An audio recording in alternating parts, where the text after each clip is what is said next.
The arrest of Delhi Chief Minister Arvind Kejriwal that we saw coming in from the leaders of opposition belonging to the INDI bloc. They held a rally earlier in the day called Loktantra Bachao at Delhi's Ram Leela Maidan. Arvind Kejriwal's wife Sunita Kejriwal, along with former Jharkhand Chief Minister Hemant Soren's wife Kalpana Soren, addressed the rally.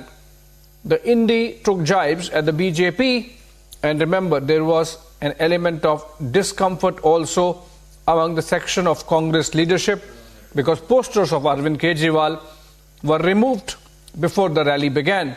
An explanation was given that this can't be one-person centric. Ironically, the rally was triggered by the arrest of the Delhi Chief Minister. But listen to some of these voices coming in from INDI leaders who were present at the rally. पूरे देश में इस बात का विरोध हो रहा है कि आखिर एक चुने हुए मुख्यमंत्री को क्यों गिरफ्तार किया गया है। आज इस तानाशाही को खत्म होने के लिए करने के लिए पूरा देश यहाँ इकट्ठा हो रहा है। आज मकसद है इस देश से तानाशाही को खत्म करना। विपक्षी जनता सब एक होकर इधर आई है। अब लड़ाई भाजपा बनाम भारत हो गई है, इंडिया हो गई है। जिस तरह जुल्म जाति की इंतहा हो रही है वो साफ साफ कह रहा है कि अब परिवर्तन होना चाहिए, तानाशाह सरकार जाना चाहिए। और आज ये जो महारैली दिल्ली में हो रहा है, अरविंद केजरीवाल जी की गिरफ्तारी, हेमंत सोरेन की गिरफ्तारी, यूएपीए का लगातार इस्तेमाल और विपक्ष के खिलाफ ईडी, सीबीआई, आईटी का इस्तेमाल, ये सब बिल्कुल स्पष्ट होता है कि ये सरकार किसी भी हालत में खुद ही अपने ऊपर आत्मविश्वास नहीं रखते हैं। बीजेपी की चिंता ये है कि वो जा रही है और आज की खबर तो आप जानते होंगे ना, हम लोग दिल्ली आ रहे हैं, प्रधानमंत्री दिल्ली से बाहर जा रहे हैं, तो सोचिए वो पहले से ही तय हो रखा है कि दिल्ली कौन आ रहा है, दिल्ली से बाहर कौन जा रहा है। आज की तारीख में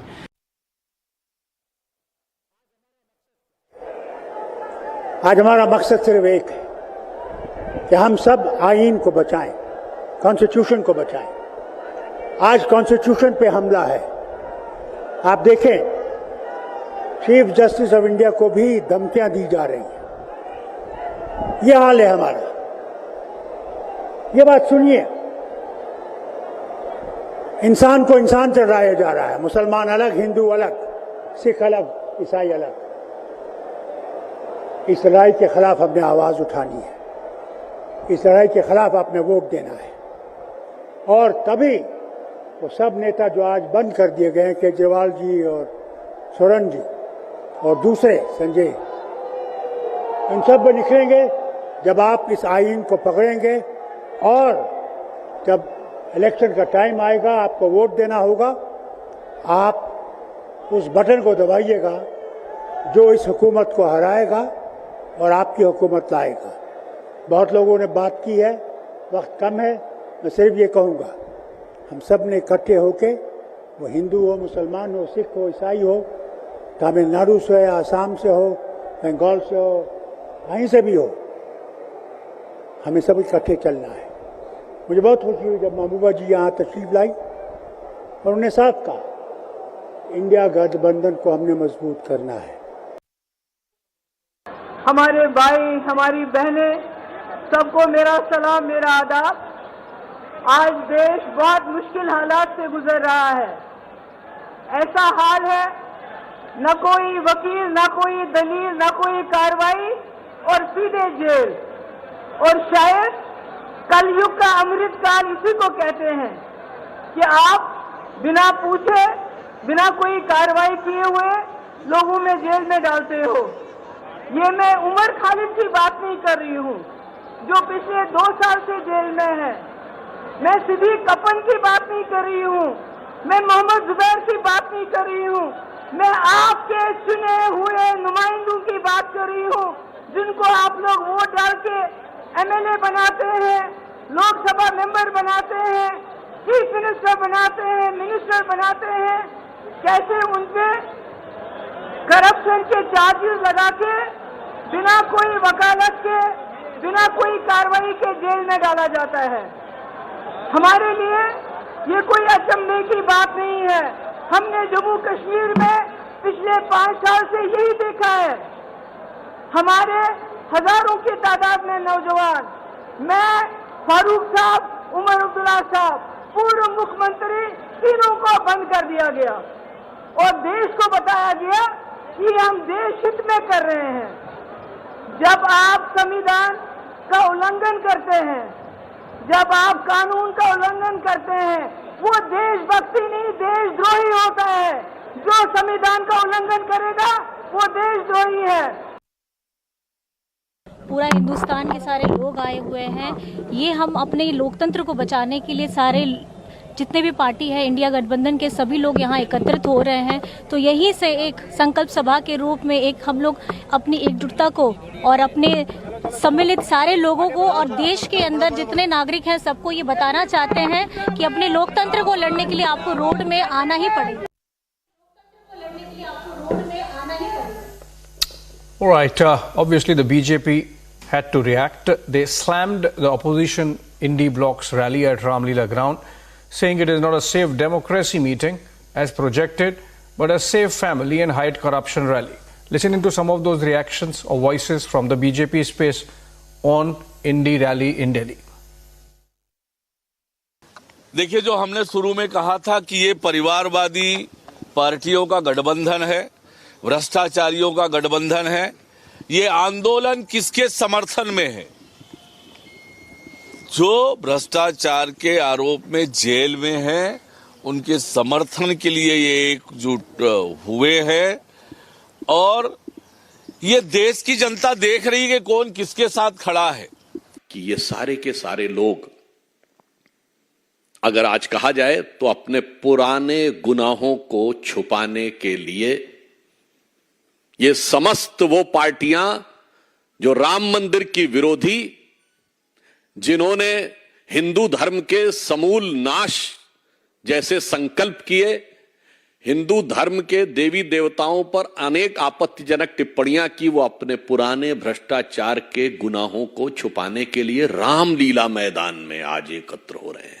The INDI opposition meeting happening in Delhi today is not a political gathering, but a Alibaba and a Chalis Chor meetup where the only objective is to devise a strategy how to do corruption and how to loot India.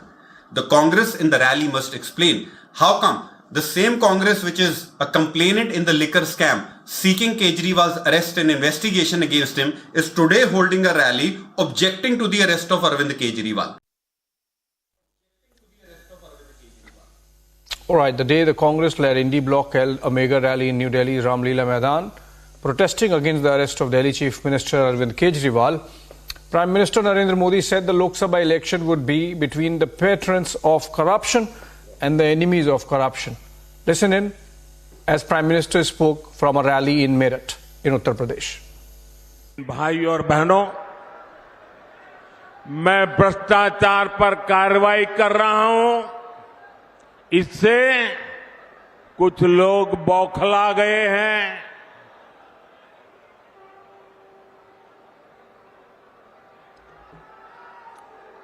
वो अपना आपा खो बैठे हैं और मेरे प्यारे देशवासियों, मैं कहता हूं, मोदी की गारंटी कहती है, मैं मोदी का मंत्र है भ्रष्टाचार हटाओ। वो कहते हैं भ्रष्टाचारी बचाओ। ये चुनाव इन दो खेमों की लड़ाई है। एक खेमा एनडीए का, जो भ्रष्टाचार हटाने के लिए मैदान में है, दूसरा वो खेमा जो भ्रष्टाचारियों को बचाने के लिए मैदान में है। फैसला आपको करना है।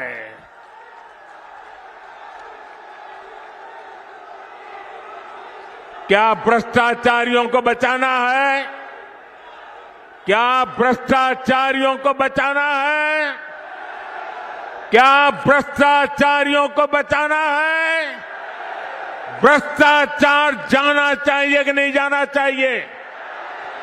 भ्रष्टाचार हटना चाहिए कि नहीं हटना चाहिए? भ्रष्टाचार खत्म होना चाहिए कि नहीं होना चाहिए? और इसलिए भाइयों बहनों, जब मोदी पूरी ताकत से भ्रष्टाचार के खिलाफ लड़ाई लड़ रहा है, तो इन लोगों ने मिलकर एक इंडी गठबंधन भी बना लिया है। इनको लगता है कि मोदी इनसे डर जाएगा, लेकिन मेरे लिए मेरा भारत मेरा परिवार है। मेरा भारत मेरा परिवार है। मैं अपने देश को भ्रष्टाचारियों से बचाने के लिए जो कदम उठाए जा रहे हैं,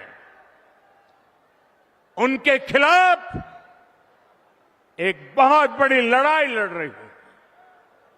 और इसलिए बड़े बड़े भ्रष्टाचारी आज सलाखों के पीछे हैं।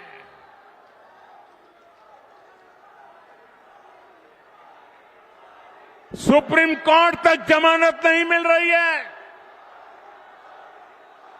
और इसलिए कई बड़े बड़े भ्रष्टाचारियों को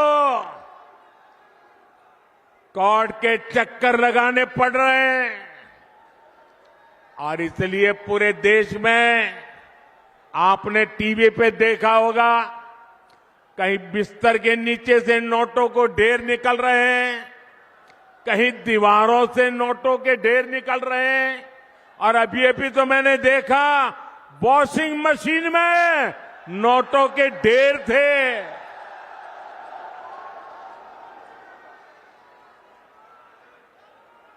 साथियों, मैं भ्रष्टाचारियों पर सिर्फ कार्रवाई नहीं कर रहा, लेकिन मेरे देशवासी मेरी बात समझ लीजिए। मेरी गारंटी है, इन भ्रष्टाचारियों ने, इन बेईमानों ने जिसका धन लूटा है, उस धन को मैं लौटा भी रहा हूं।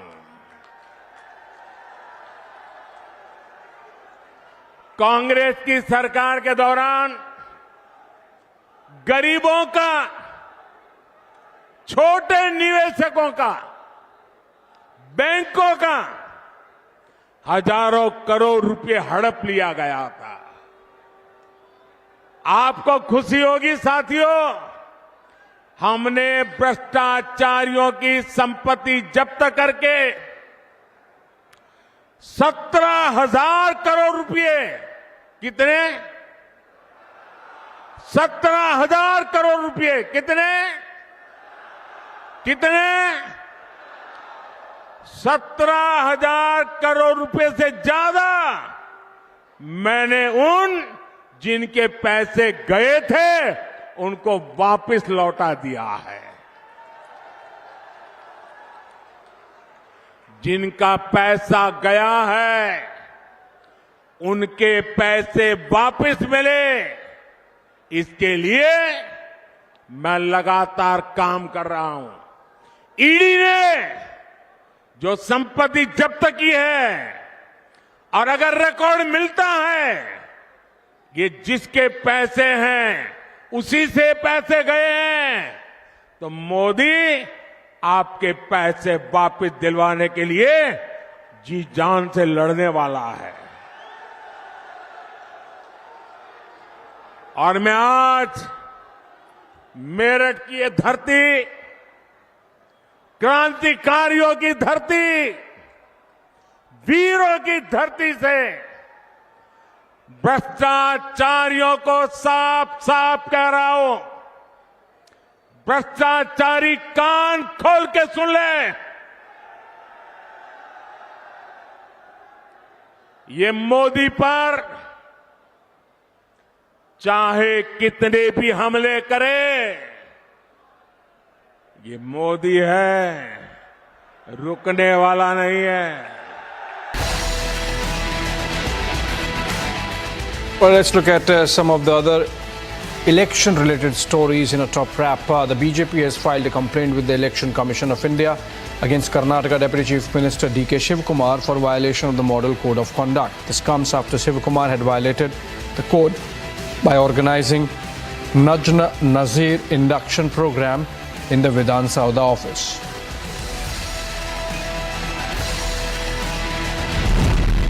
Prime Minister Narendra Modi will kickstart the BJP's Lok Sabha campaign in Uttarakhand by addressing a public meeting in Rudrapur in Udham Singh Nagar district on April 2.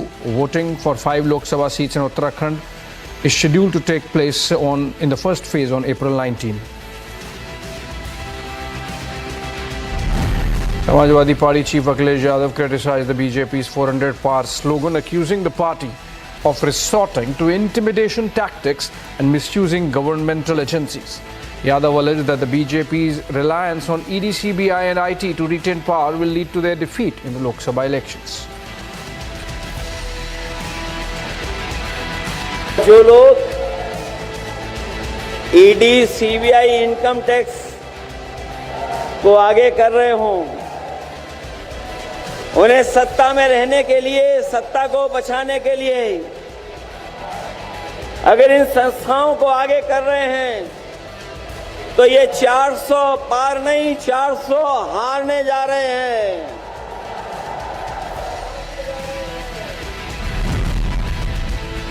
As NCP factions prepare for a high-stakes political showdown ahead of 2024 polls, it's Pawar versus Pawar fight for the Baramati Lok Sabha constituency. NCP nominated Ajit Pawar's wife Sunetra Pawar to contest against Sharad Pawar's daughter Supriya Sule in the Baramati Lok Sabha seat. मेरे लिए ये personal लड़ाई नहीं है, ये वैचारिक लड़ाई है।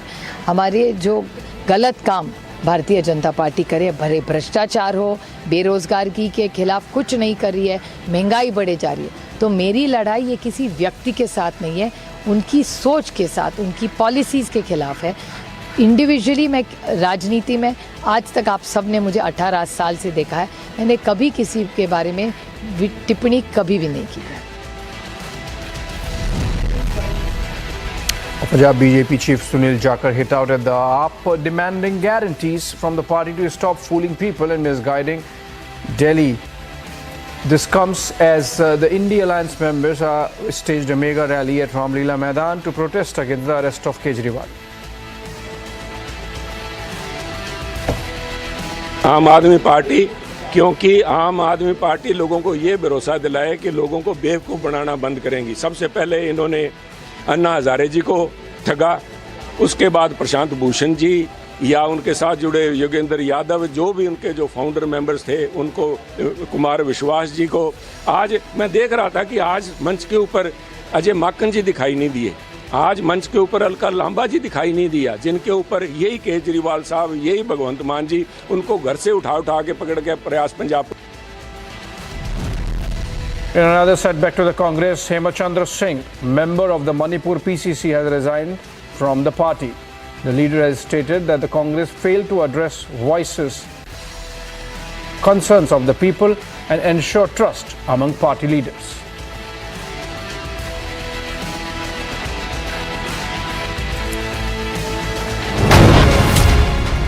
All right, we slip into a short break and come back on the other side with Prime Minister reigniting the Kachativu Island controversy, slamming UPA regime for ceding the island, or the Congress government of 1974 for ceding the island to Sri Lanka. Congress retaliates, questions the timing.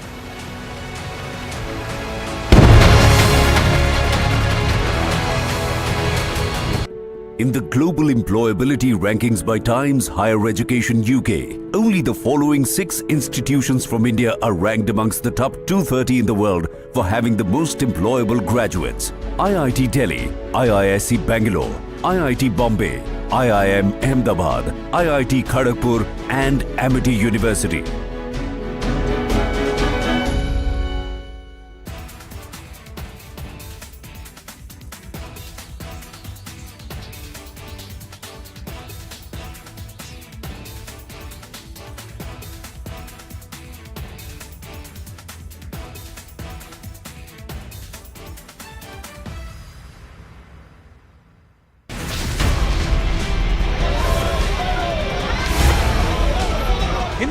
में शक्ति शब्द होता है। हम शक्ति से लड़ रहे हैं, एक शक्ति से लड़ रहे हैं। इंडी अलायंस ने अपना घोषणा पत्र शक्ति को खत्म करने के लिए किया है। मैं इस चुनौती को स्वीकार करता हूं और मैं इन शक्ति स्वरूपा माताओं बहनों की रक्षा के लिए जान की बाजी लगा दूंगा।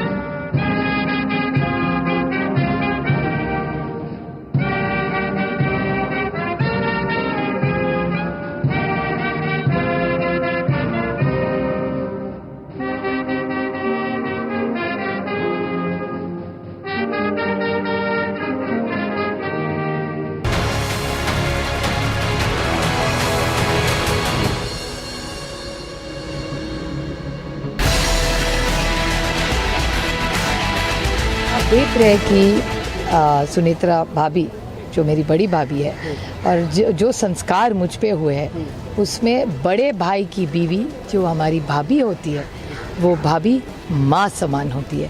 और ये षड्यंत्र भारतीय जनता पार्टी का है जिन्होंने मेरी माँ को मेरे खिलाफ लड़ाने का षड्यंत्र किया है। क्योंकि भारतीय जनता पार्टी हम में लड़ाई क्यों कर रही है? क्योंकि वो आदरणीय पवार साहब को ख़त्म करना चाहते।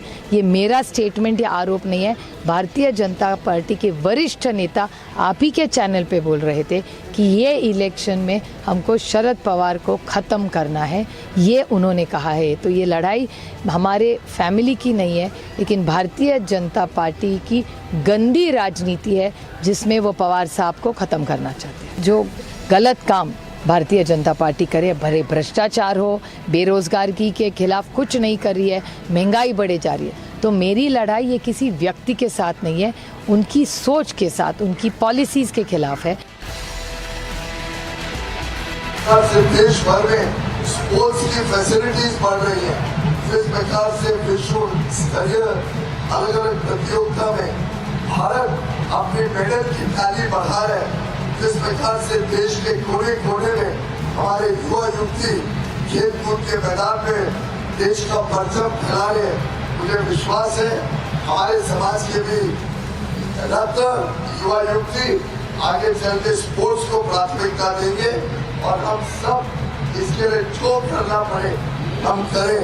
मैंने उत्तर मुंबई में एक लोगों को आश्वस्त किया है कि वर्ल्ड क्लास स्पोर्ट्स कॉम्प्लेक्स बनेगा।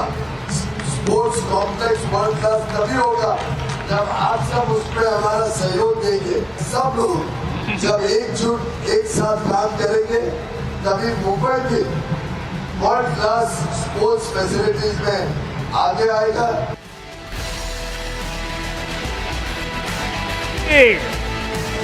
आज सलाखों के पीछे है,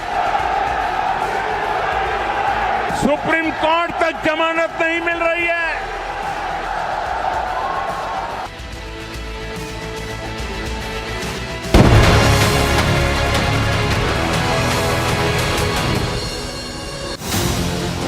The stage is set for the INDI bloc's protest at the Ram Leela Maidan in the national capital. The opposition leaders will come together to decry Kejriwal's arrest by ED in the Liquorgate scam. The protest will mark the biggest anti-government protest ahead of the Lok Sabha elections. With less than 24 hours to go for the mega INDI block protest, Kalpana Soren, the wife of another jail chief minister, Hemant Soren, met Sunita Kejriwal. Kalpana Soren and Jharkhand Chief Minister Champai Soren will take part in the rally tomorrow. जो स्थिति हमारी झारखंड में है वही अब यहाँ दिल्ली में भी हो गई है। तो मैं मैम से, सुनीता मैम से मिलने आई थी, उनका दुख दर्द बांटने आई थी, तो उन्होंने भी अपनी व्यथा सुनाई और हम लोगों ने यही मिलकर प्रण किया है कि अब इस लड़ाई को हम लोगों को बहुत दूर तक लेके जाना है, जिनमें मैम का भी साथ हमारे साथ रहेगा और हमारा पूरा झारखंड भी अरविंद केजरीवाल जी सर के साथ भी हमेशा रहेगा। Leaving no stone unturned, Delhi Minister Saurabh Bharadwaj hit out at the center over Soren's arrest as well.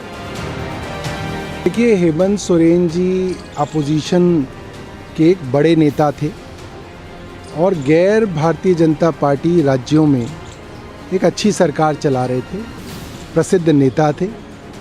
उनको जिस तरीके से केंद्र सरकार ने जेल में डाला वो सब लोगों ने देखा और उसके बाद अरविंद केजरीवाल एक दूसरी राज्य के मुख्यमंत्री को जेल में डाला गया। केंद्र सरकार ने इन दोनों के जो हस्बैंड्स थे उनको जेल में डाला है और दोनों ने अपनी स्थिति एक दूसरे के साथ बातचीत की, एक दूसरे को हौसला दिया और बड़े अच्छे वातावरण में बातचीत हुई। ये तो हद ही हो गई है कि एक चुने हुए मुख्यमंत्री को आज केवल किसी के आरोपों के आधार पर उठा करके जेल में डाल दिया गया। जिसके आरोप के आधार पर जेल में डाला गया उसको बेल दे दी गई और वो भारतीय जनता पार्टी को 60 करोड़ रुपए का जो है चंदा दे देता है। तो ये जो पूरा खेल चल रहा है इसके खिलाफ कल इस रामलीला मैदान से पूरा देश भर से इंडिया गठबंधन के लिए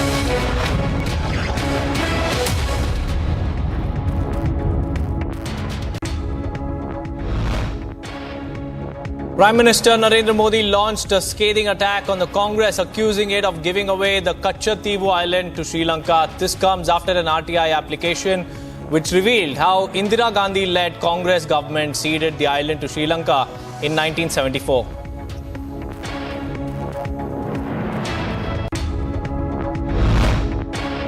ये कांग्रेस के लोगों ने, इंडिया अलायंस के साथियों ने मां भारती का एक अंग काट दिया, भारत से अलग कर दिया। देश कांग्रेस के रवैये की कीमत आज तक चुका रहा है। BJP spokesperson Shehzad Poonawalla accused the Congress of pursuing divisive politics and attempting to break India, suggesting that Nehru and Indira Gandhi were jointly involved in relinquishing the Kachativu Island in 1974. The true face of Congress's tukre mindset of divide and rule, of breaking up this country into pieces has come out again. We know that they have DNA of partition from 1947 onwards. They have been trying to divide this country, religious lines, linguistic lines, caste lines. Even today, they are trying to divide us north, south and on other lines. But today, the evidence of how Congress party broke and divided and gave away part of India to Sri Lanka has come out. DMK Minister Saravanan questions PM Modi's sudden focus on Kachativu Island, highlights past inaction by the BJP over the same. He also alleged that this was the BJP's way of diverting attention from scams such as electoral bonds. A mega rally was held today by the INDI bloc leaders at Delhi's Ramleela Maidan in protest against the arrest of Delhi Chief Minister Arvind Kejriwal. The rally saw top leaders of the alliance like Sonia and Rahul Gandhi, Akhilesh Yadav, Farooq Abdullah and Kejriwal's wife Sunita Kejriwal in attendance. Sunita Kejriwal, reading a message from her jailed husband Arvind Kejriwal at the Maha rally in Ramleela Maidan, urged 140 crore Indians to join in building a new India. She also promised 6 guarantees on behalf of the INDI alliance, including no power cuts, free electricity for the poor and statehood for Delhi. She emphasized their commitment to fulfilling these promises within 5 years. 140 crore भारतवासियों को एक नया भारत बनाने के लिए आमंत्रित करता हूं। मिलकर एक नया भारत बनाते हैं। 140 करोड़ लोगों के सपने का भारत, एक ऐसा भारत जहां हर इंसान को भरपेट खाना मिलेगा, हर हाथ को काम मिलेगा, कोई बेरोजगार नहीं होगा। Congress leader Sandeep Dixit, addressing the India Alliance rally at the Ramleela Maidan, highlighted the escalating threats to democracy allegedly at the hands of the central government. He cited the imposition of 2 crore tax notice on Congress party as evidence of political targeting and warned against allowing agencies to become tools of the Prime Minister. At the Save Democracy Alliance rally, NC Abdullah has hit out at the BJP, alleging that the party is attempting to undermine democracy and the constitution by going after opposition leaders, urging support for incarcerated leaders. He called for collective strength to defeat the BJP and save the constitution. मुझे बहुत खुशी हुई जब महबूबा जी यहाँ तशरीफ लाई कि हम सब आईन को बचाएं, कॉन्स्टिट्यूशन को बचाएं। आज कॉन्स्टिट्यूशन पे हमला है।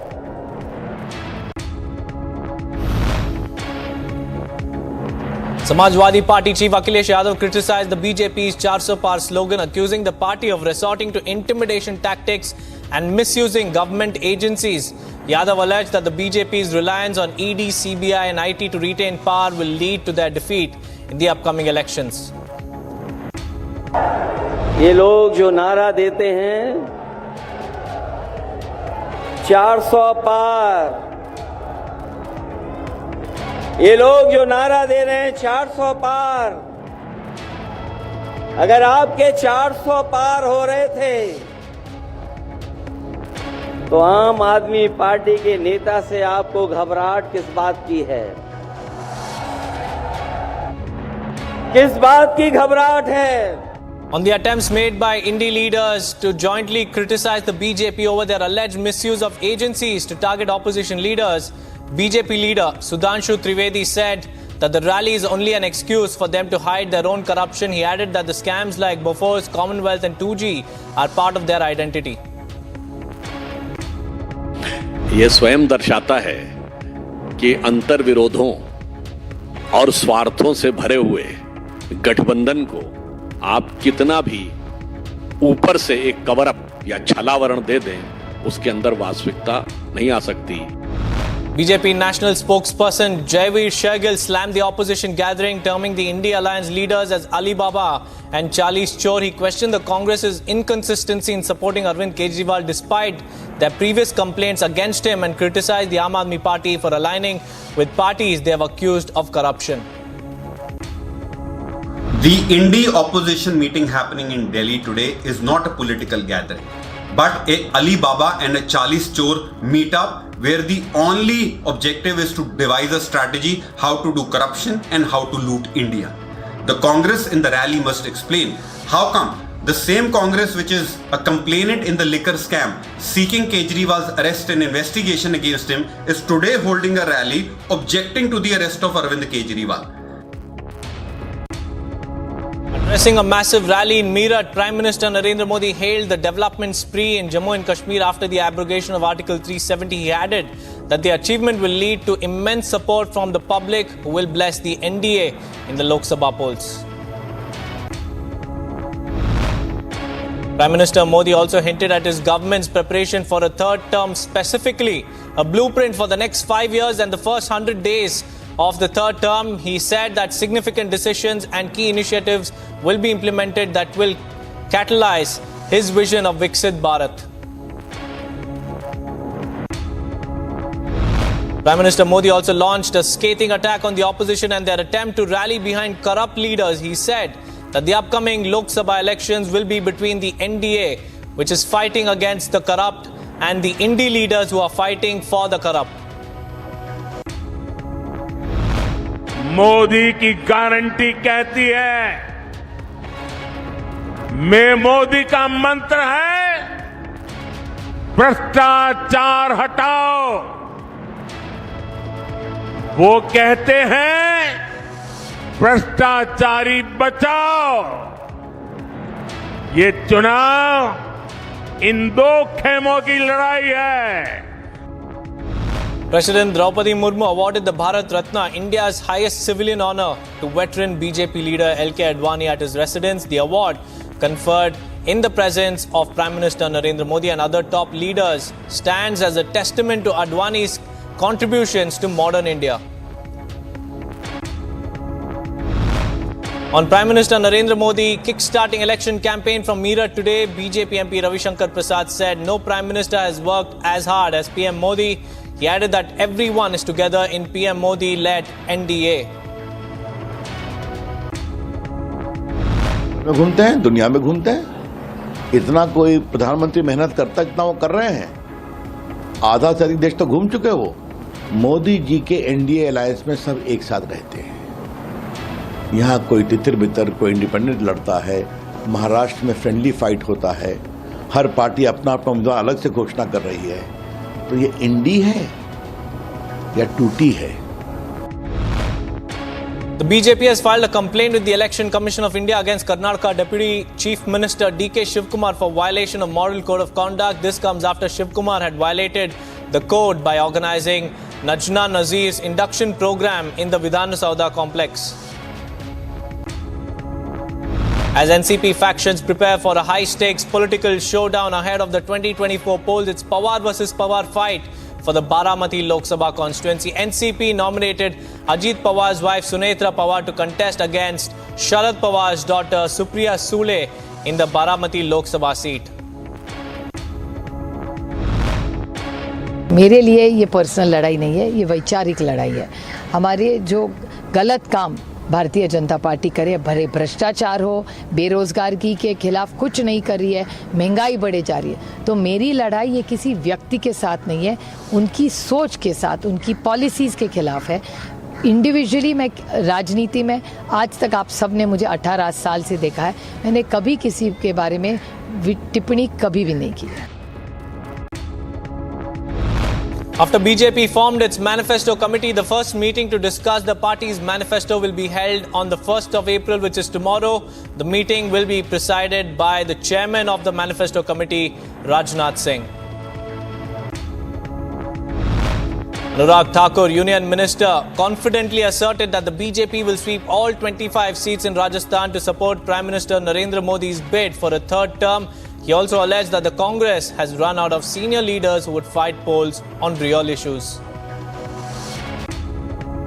राजस्थान की जनता का मोदी प्रेम या मोदी के परिवार का हिस्सा अपने आप को मानना कि 2014 का चुनाव हो या 2019 का चुनाव, राजस्थान की जनता मोदी जी के साथ खड़ी रही और फिर एक बार राजस्थान में भारतीय जनता पार्टी की सरकार बनाई है। मुझे पूर्ण विश्वास है तीसरी बार मोदी जी को प्रधानमंत्री बनाने के लिए राजस्थान तीसरी बार सभी सारी सीटें जिताएगा। In yet another setback to Samajwadi Party and the INDI alliance, Apna Dal Party has now quit the alliance and will contest for Lok Sabha polls with a new ally. The party is set to form an alliance with Asaduddin Owaisi's AIMIM and other like-minded parties.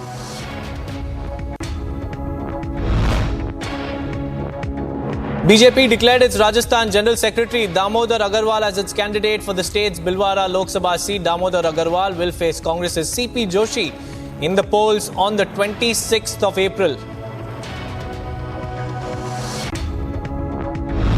Former Chief Minister of Himachal Pradesh Jairam Thakur visited BJP candidate Kangana Ranaut's residence. This comes after he condemned the sexist remarks against the actor-turned-politician and expressed confidence in Kangana's victory. Thousands of people participated in the Ahimsa Run and Run for Democracy in Jabalpur. The marathon was aimed at promoting awareness among voters. Citizens were also encouraged to cast their votes in the upcoming Lok Sabha elections. Manipur PCC member Hemo Chandra Singh resigned from the Congress party. In his letter, he expressed his displeasure with the Congress, stating that the Grand Old Party has failed to address the voices of the people and ensure trust amongst party leaders. BRS leader K. Kavita's bail hearing will take place tomorrow. Senior advocate Abhishek Manu Singhvi will appear for the BRS MLC in Delhi's Rouse Avenue Court. She is in judicial custody for her role in the Delhi excise policy scam. Sheikh Shahjahan's brother Sheikh Alamgir and Mahfoojar Mullah were produced in the Basirat court by the CBI. The two were arrested by the Central Probe Agency in connection with the attack on the Enforcement Directorate officials. Parts of Guwahati experienced heavy rainfall accompanied by thunderstorms. This comes after the Indian Met Department issued a warning of heavy downpours in the northeastern states due to a cyclonic circulation persisting over northeast Assam and its surrounding areas. The Jammu-Srinagar National Highway number 44 remained blocked due to mudslides and shooting stones. Restoration work was underway and people were advised to avoid that route. 2 people were killed and 10 others sustained injuries after a car lost control and fell into a deep ditch near Duvakoti. The injured people have been admitted to hospitals according to the disaster relief officer. A massive fire broke out at a scrap godown in Bhiwandi area of Maharashtra's Thane district. No casualties were reported, but about 15 to 20 warehouses were burned down to ashes in the fire. Some vehicles were also set ablaze. Team of engineers began the work on cutting and lifting of the first section of the twisted steel from the collapsed Francis Scott Key Bridge.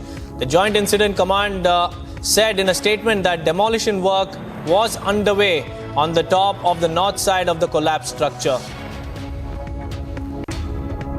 The United Nations World Food Programme is set to deliver aid to over 2.7 million people in rural Zimbabwe that threatened with hunger as severe drought envelopes large parts of South Africa. Now the drought has scorched the crops, threatening food security for tens and millions of people.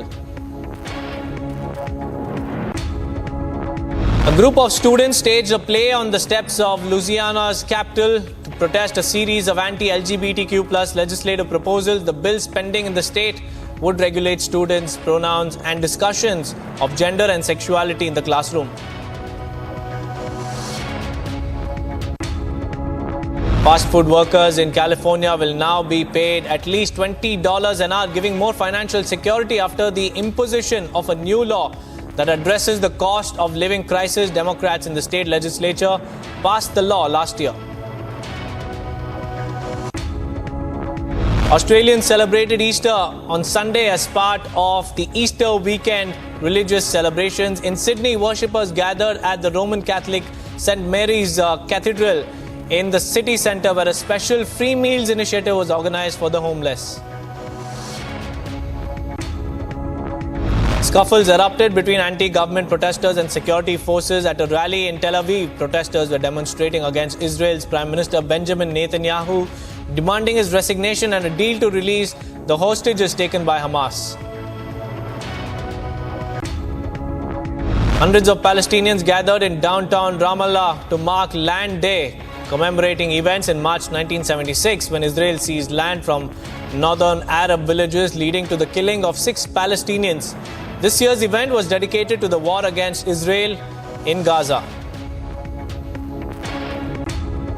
Thousands of supporters of Pakistan's main religious political party staged a demonstration of solidarity with Palestinians in the port city of Karachi.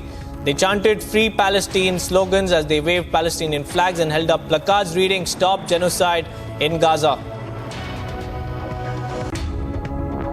Crowds gathered in the Iraqi capital to show their support for the Palestinians in Gaza. Members of the Iraqi parliament, activists and civil society organizations called for people to join the protest aimed at trying to encourage the government to help stop the war between Israel and Hamas. Ukrainian Catholics celebrated their third Easter since the start of Russia-Ukraine conflict. In a solemn ceremony, Easter vigil processions were held inside and around the St. Nicholas Cathedral in Kyiv, where worshippers gathered to pray for peace in the country and end the war.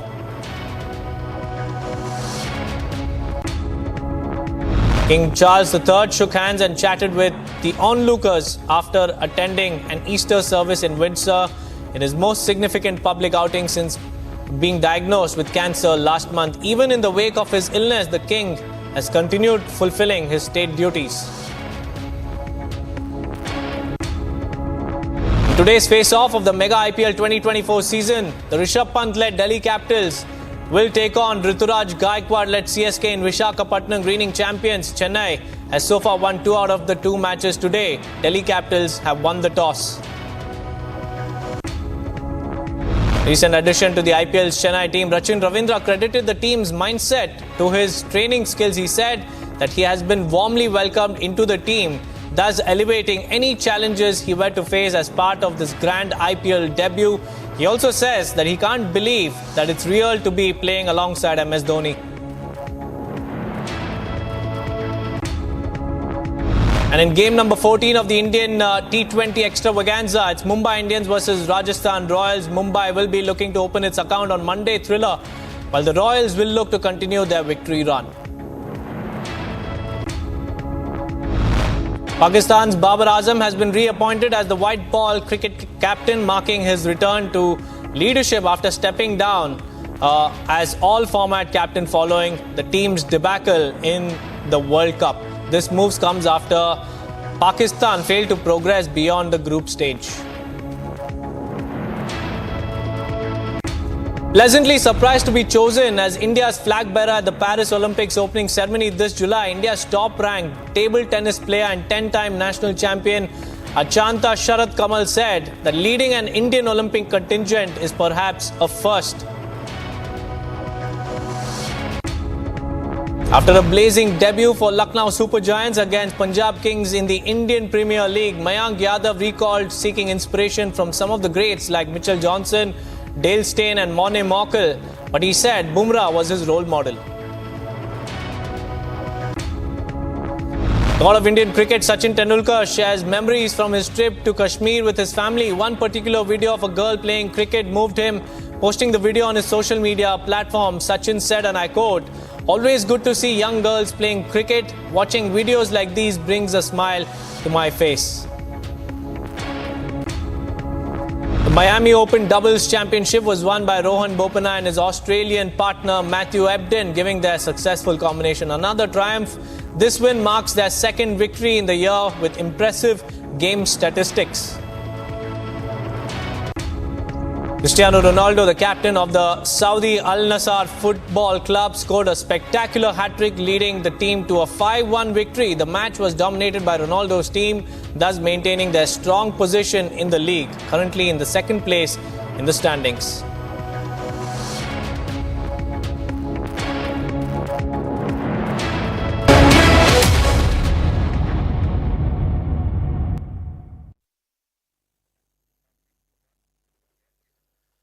First up, viewers, Prime Minister Narendra Modi kicked off the BJP's Lok Sabha campaign in Uttar Pradesh from Meerut today. PM Modi himself will be contesting for the third time from the Varanasi constituency of the state, which has the most number of seats in the lower house.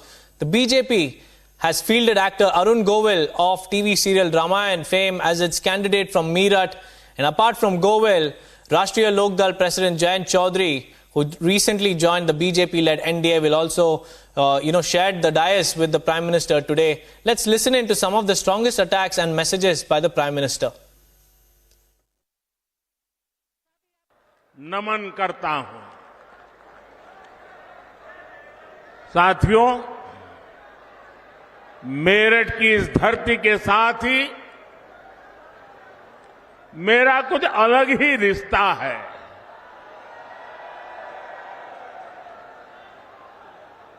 आपको याद होगा 2014 में और 2019 में मैंने अपने चुनाव अभियान की शुरुआत यहीं मेरठ से की थी।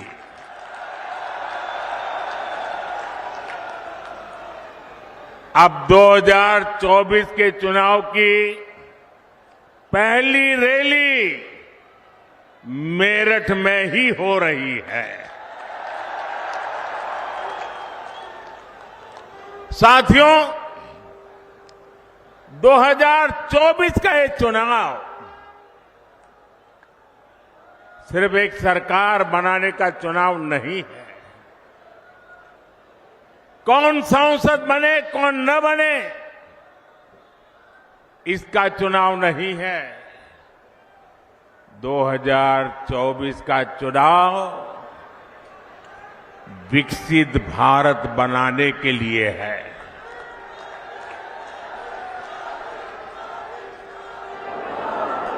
2024 का जनादेश भारत को दुनिया की तीसरी सबसे बड़ी आर्थिक महाशक्ति बनाएगा। मैं आपको याद कराना चाहता हूं, जब भारत दुनिया में 11वें नंबर की अर्थव्यवस्था था, तो भारत में चारों तरफ गरीबी थी। जब भारत 5वें नंबर पर पहुंचा, तो 25 करोड़ देशवासी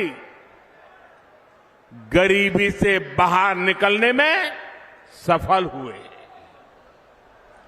और मैं आपको गारंटी देता हूं, जब भारत दुनिया में नंबर 3 पर पहुंचेगा, तो देश में गरीबी तो दूर होगी ही, लेकिन साथ साथ एक सामर्थ्यवान, सशक्त मध्यम वर्ग देश को नई ऊर्जा देता होगा। और इसलिए आज पूरा देश कह रहा है, तीसरी बार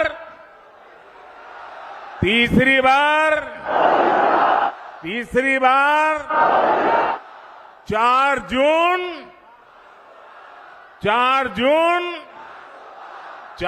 जून साथियों, मैंने लाल किले से कहा था, यही समय है, सही समय है। भारत का समय आ गया है। भारत चल पड़ा है। आज भारत में तेजी से आधुनिक इंफ्रास्ट्रक्चर बन रहा है। आज भारत इंफ्रास्ट्रक्चर के निर्माण पर अभूतपूर्व निवेश कर रहा है।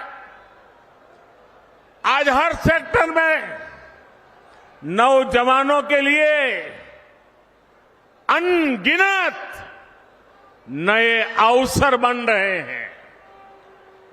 आज देश की नारी शक्ति नए संकल्पों के साथ आगे आ रही है।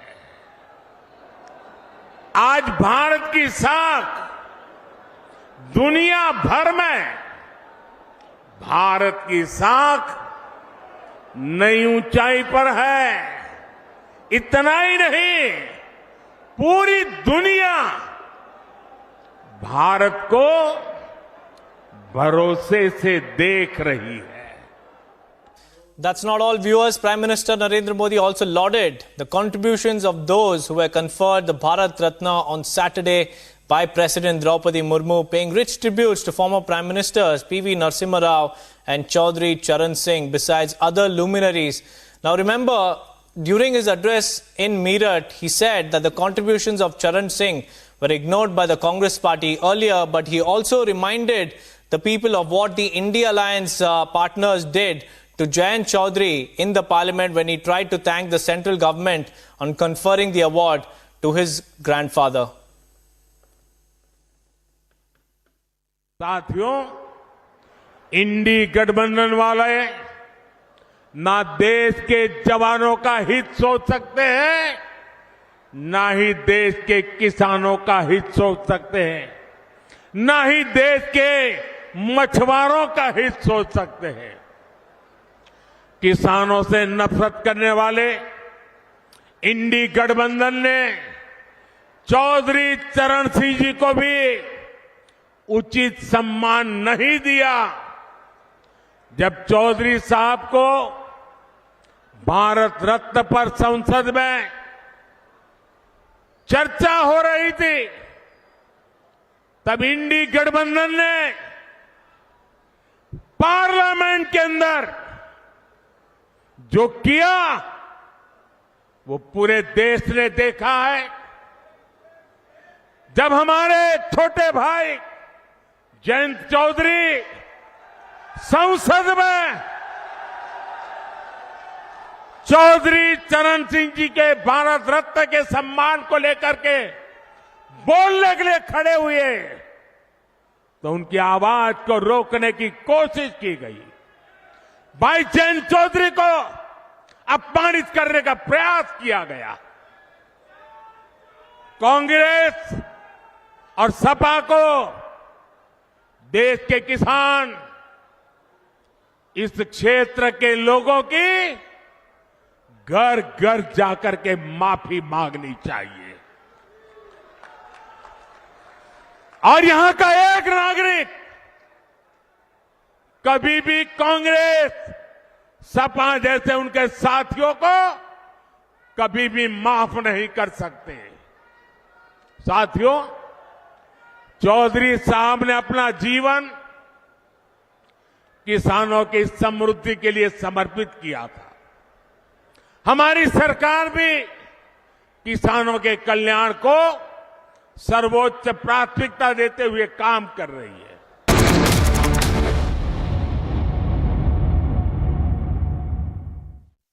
In the global employability rankings by Times Higher Education UK, only the following 6 institutions from India are ranked amongst the top 230 in the world for having the most employable graduates. IIT Delhi, IISc Bangalore, IIT Bombay, IIM Ahmedabad, IIT Kharagpur and Amity University.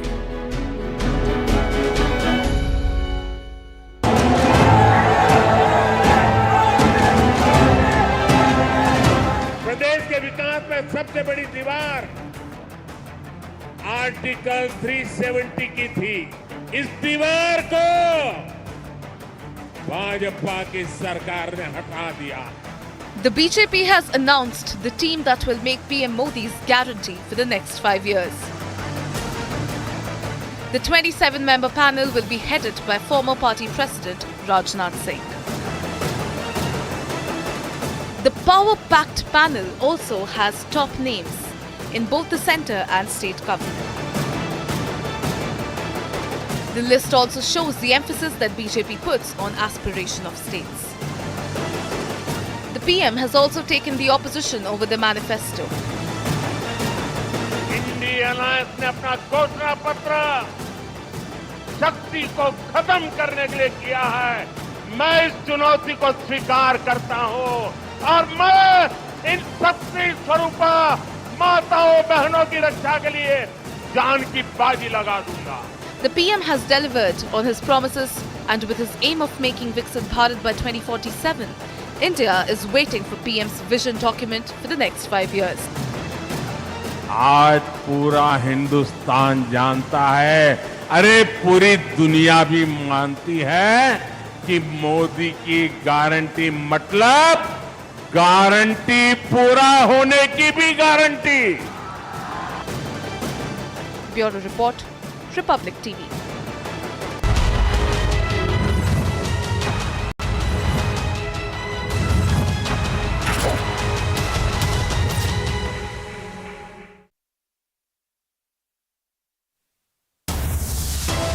आज पूरा देश कह रहा है, तीसरी बार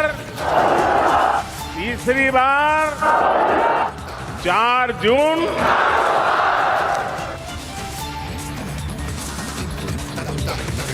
Prime Minister Modi sounds poll bugle in Uttar Pradesh, reiterates "Ab ki baar 400 par" slogan.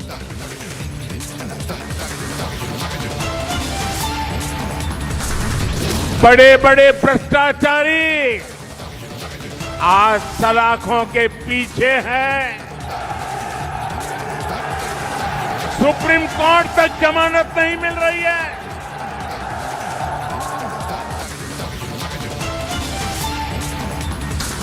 PM delivers a strong message against corruption, says corrupt will be behind bars.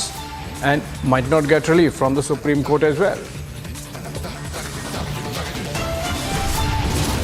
Congress के लोगों ने मां भारती का एक अंक काट दिया। देश कांग्रेस के रवैये की कीमत आज तक चुका रहा है।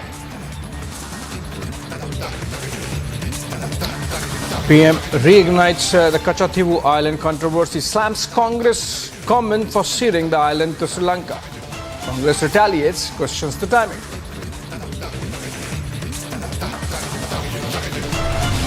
पूरी की पूरी मैच फिक्सिंग करने की कोशिश की जा रही है और ये मैच फिक्सिंग सिर्फ नरेंद्र मोदी नहीं कर रहे हैं। ये मैच फिक्सिंग नरेंद्र मोदी और हिंदुस्तान के 3-4 सबसे बड़े अरबपति मिलकर कर रहे हैं। At INDI block rally, Rahul Gandhi accuses BJP of match fixing and arresting leaders ahead of Lok Sabha polls.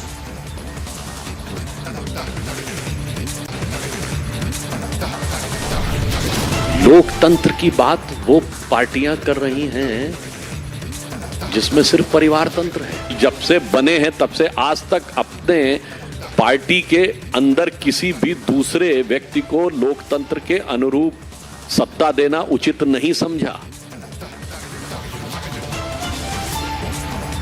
BJP takes a dig at INDI bloc, says protest is not save democracy but hide corruption rally.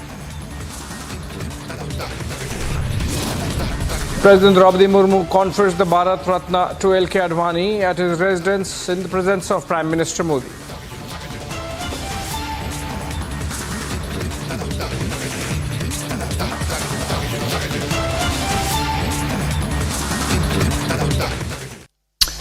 In a show of strength against the arrest of Delhi Chief Minister Arvind Kejriwal, top leaders of the opposition INDI bloc held a Loktantra Bachao rally in Delhi's Ramlila Maidan. Arvind Kejriwal's wife Sunita Kejriwal, along with former Jharkhand Chief Minister Hemant Soren's wife Kalpana Soren, addressed the rally. The INDI took jibes at the BJP. Listen into some of those voices from the rally that happened earlier in the day. देश में इस बात का विरोध हो रहा है कि आखिर एक चुने हुए मुख्यमंत्री को क्यों गिरफ्तार किया गया है। आज इस तानाशाही को खत्म होने के लिए करने के लिए पूरा देश यहाँ इकट्ठा हो रहा है। आज मकसद है इस देश से तानाशाही को खत्म करना। विपक्ष की जनता सब एक होकर इधर आई है। अब लड़ाई भाजपा बनाम भारत हो गई है, इंडिया हो गई है। जिस तरह जुल्म जाति की इंतहा हो रही है वो साफ साफ कह रहा है कि अब परिवर्तन होना चाहिए, तानाशाह सरकार जाना चाहिए। अरविंद केजरीवाल जी की गिरफ्तारी, हेमंत सोरेन की गिरफ्तारी, यूएपीए का लगातार इस्तेमाल और विपक्ष के खिलाफ ईडी, सीबीआई, आईटी का इस्तेमाल, ये सब बिल्कुल स्पष्ट होता है कि ये सरकार किसी भी हालत में खुद ही अपने ऊपर आत्मविश्वास नहीं रखते हैं। बीजेपी की चिंता ये है कि वो जा रही है। आज हमारा मकसद क्या है? आज हमारा मकसद सिर्फ एक है कि हम सब आईन को बचाएं, कॉन्स्टिट्यूशन को बचाएं। आज कॉन्स्टिट्यूशन पे हमला है। आप देखें, चीफ जस्टिस ऑफ इंडिया को भी धमकियां दी जा रही हैं। ये हाल है हमारा। ये बात सुनिए,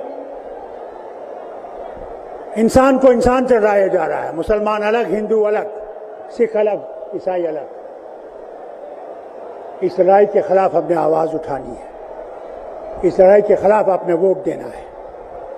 और तभी वो सब नेता जो आज बंद कर दिए गए हैं, केजरीवाल जी और सोरेन जी और दूसरे संजय, इन सब में निकलेंगे जब आप इस आईन को पकड़ेंगे और जब इलेक्शन का टाइम आएगा, आपको वोट देना होगा।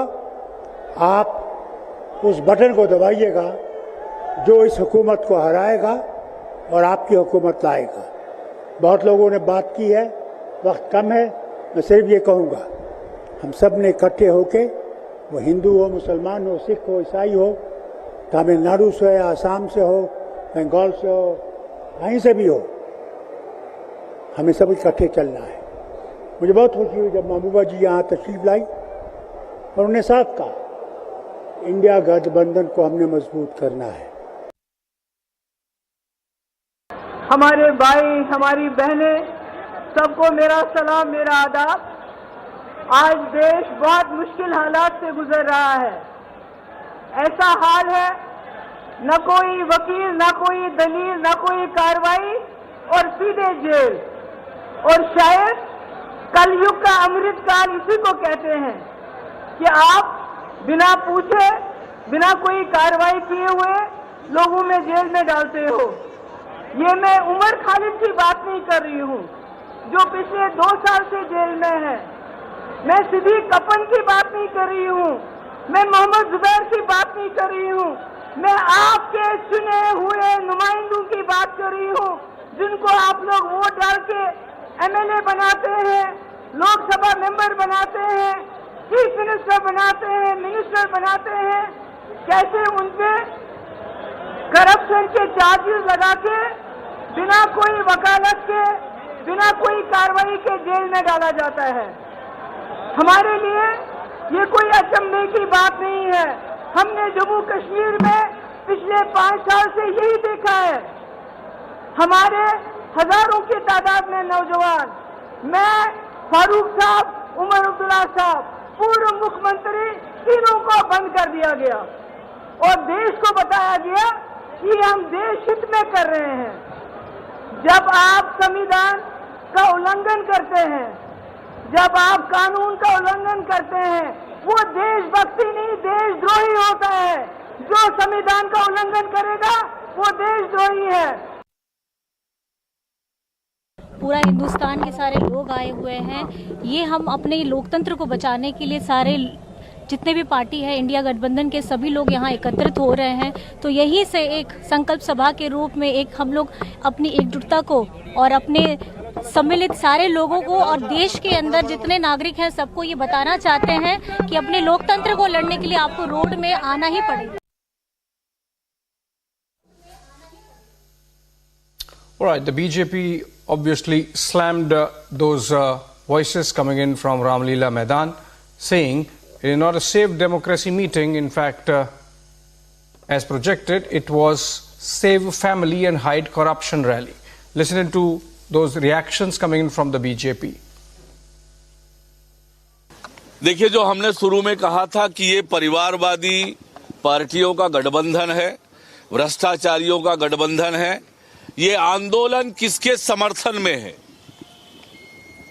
जो भ्रष्टाचार के आरोप में जेल में हैं, उनके समर्थन के लिए ये एकजुट हुए हैं और ये देश की जनता देख रही है कि कौन किसके साथ खड़ा है। कि ये सारे के सारे लोग, अगर आज कहा जाए तो अपने पुराने गुनाहों को छुपाने के लिए ये समस्त वो पार्टियां जो राम मंदिर की विरोधी, जिन्होंने हिंदू धर्म के समूल नाश जैसे संकल्प किए, हिंदू धर्म के देवी देवताओं पर अनेक आपत्तिजनक टिप्पणियां की, वो अपने पुराने भ्रष्टाचार के गुनाहों को छुपाने के लिए रामलीला मैदान में आज एकत्र हो रहे हैं। A Alibaba and a 40 chor meet up where the only objective is to devise a strategy how to do corruption and how to loot India. Well, Delhi Chief Minister Arvind Kejriwal's wife, Sunita Kejriwal, made her debut from a political stage or a rally, and while speaking there, read out a message from her husband who is in ED custody in connection with the excise policy link case. Listen to what she had to say on behalf of Arvind Kejriwal. मेरा नमस्कार। आज आपके अपने केजरीवाल ने jail से आपके लिए एक संदेश भेजा है। इस संदेश को पढ़ने से पहले मैं आप लोगों से कुछ पूछना चाहूंगी। हमारे प्रधानमंत्री मोदी जी ने मेरे पति को जेल में डाल दिया। क्या प्रधानमंत्री जी ने सही किया? क्या आप सब मानते हैं कि केजरीवाल जी एक सच्चे देशभक्त और ईमानदार इंसान हैं?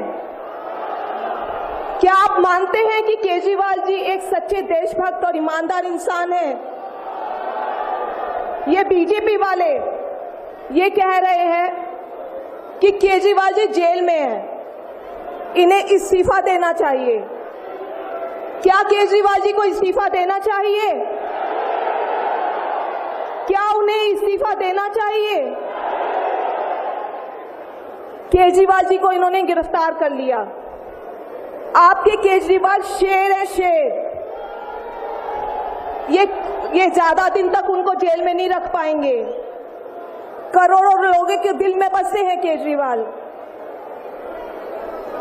जिस बहादुरी और साहस से वो देश के लिए लड़ रहे हैं, कई बार मुझे लगता है कि आजादी की लड़ाई में वो एक फ्रीडम फाइटर थे जो देश के लिए लड़ते लड़ते शहीद हो गए। इस जंग में भी केजरीवाल जी को शायद भारत मां के संघर्ष के लिए भेजा है।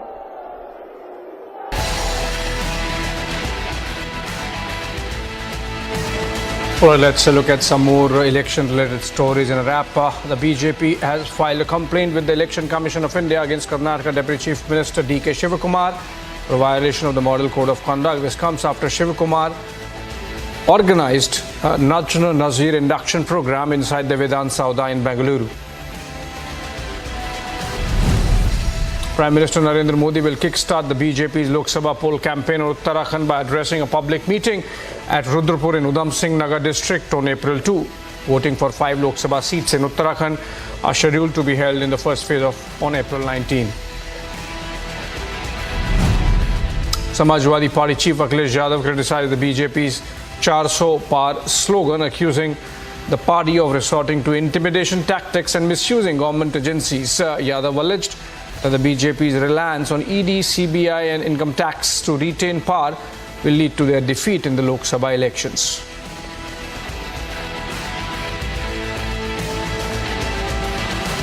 जो लोग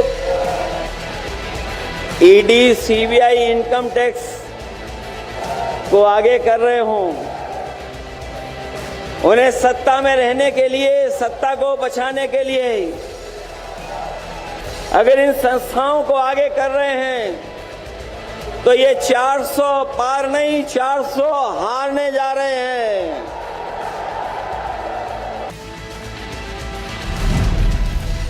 As NCP factions prepare for high-stakes political showdown ahead of 2024 polls, it's Pawar versus Pawar fight for the Baramati Lok Sabha seat. NCP nominated Ajit Pawar's wife Sunitra Pawar to contest against Sharad Pawar's daughter Supriya Sule from the Pawar bastion.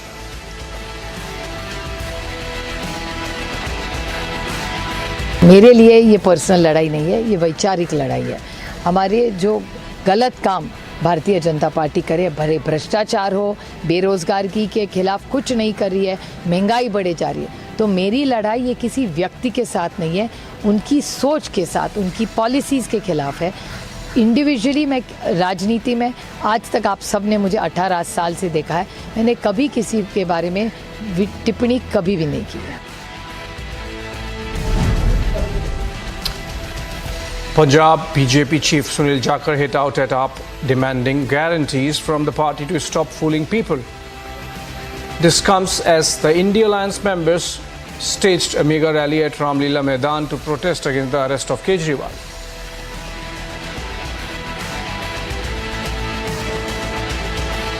आम आदमी party, क्योंकि आम आदमी party लोगों को ये भरोसा दिलाए कि लोगों को बेवकूफ़ बनाना बंद करेंगी। सबसे पहले इन्होंने अन्ना हजारे जी को ठगा, उसके बाद प्रशांत भूषण जी या उनके साथ जुड़े योगेंद्र यादव, जो भी उनके जो फाउंडर मेंबर्स थे, उनको, कुमार विश्वास जी को। आज मैं देख रहा था कि आज मंच के ऊपर अजय माकन जी दिखाई नहीं दिए, आज मंच के ऊपर अलका लांबा जी दिखाई नहीं दिया, जिनके ऊपर यही केजरीवाल साहब, यही भगवंत मान जी उनको घर से उठा के पकड़ के प्रयास Punjab.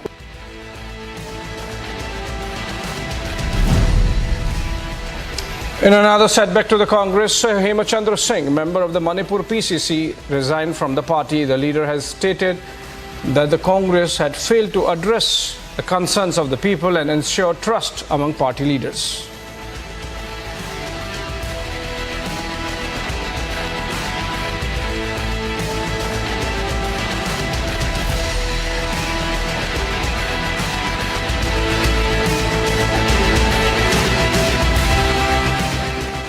Right, Prime Minister Narendra Modi slammed the Congress for callously giving away the Kachativu Island to Sri Lanka in the 1970s. Prime Minister, sharing a news article which gave a detailed account of events that led to Sri Lanka taking over the island, wrote on X that the Congress party can't be trusted. He also accused the Congress of weakening India's unity while speaking from a rally in Meerut.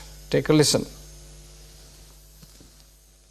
ये स्वतंत्रता सेनानी वीर मंगल पांडे की कर्मभूमि है। ये धरती धनसिंह कोतवाल जैसे शूरवीर की धरती है। शौर्य की इस धरती से आज मैं पूरे देश को बताना चाहता हूं कि कैसे कांग्रेस और इंडी अलायंस देश की अखंडता और देश की एकता को तोड़ते रहे हैं। आज ही कांग्रेस का ये एक और देश विरोधी कारनामा देश के सामने आया है। तमिलनाडु में भारत के समुद्री तट से कुछ दूर, कुछ किलोमीटर दूरी पर श्रीलंका और तमिलनाडु के बीच में समंदर में एक टापू है, एक द्वीप है, कच्चा थीवू, अलग अलग नाम भी लोग बोलते हैं, कच्चा थीवू। ये द्वीप सुरक्षा की दृष्टि से बहुत महत्वपूर्ण है। देश आजाद हुआ तब हमारे पास था और ये हमारे भारत का अभिन्न अंग रहा है। लेकिन कांग्रेस ने 4-5 दशक पहले कह दिया कि ये द्वीप तो गैर जरूरी है, फालतू है, यहां तो कुछ होता ही नहीं है। और ये कहते हुए मां भारती का एक अंग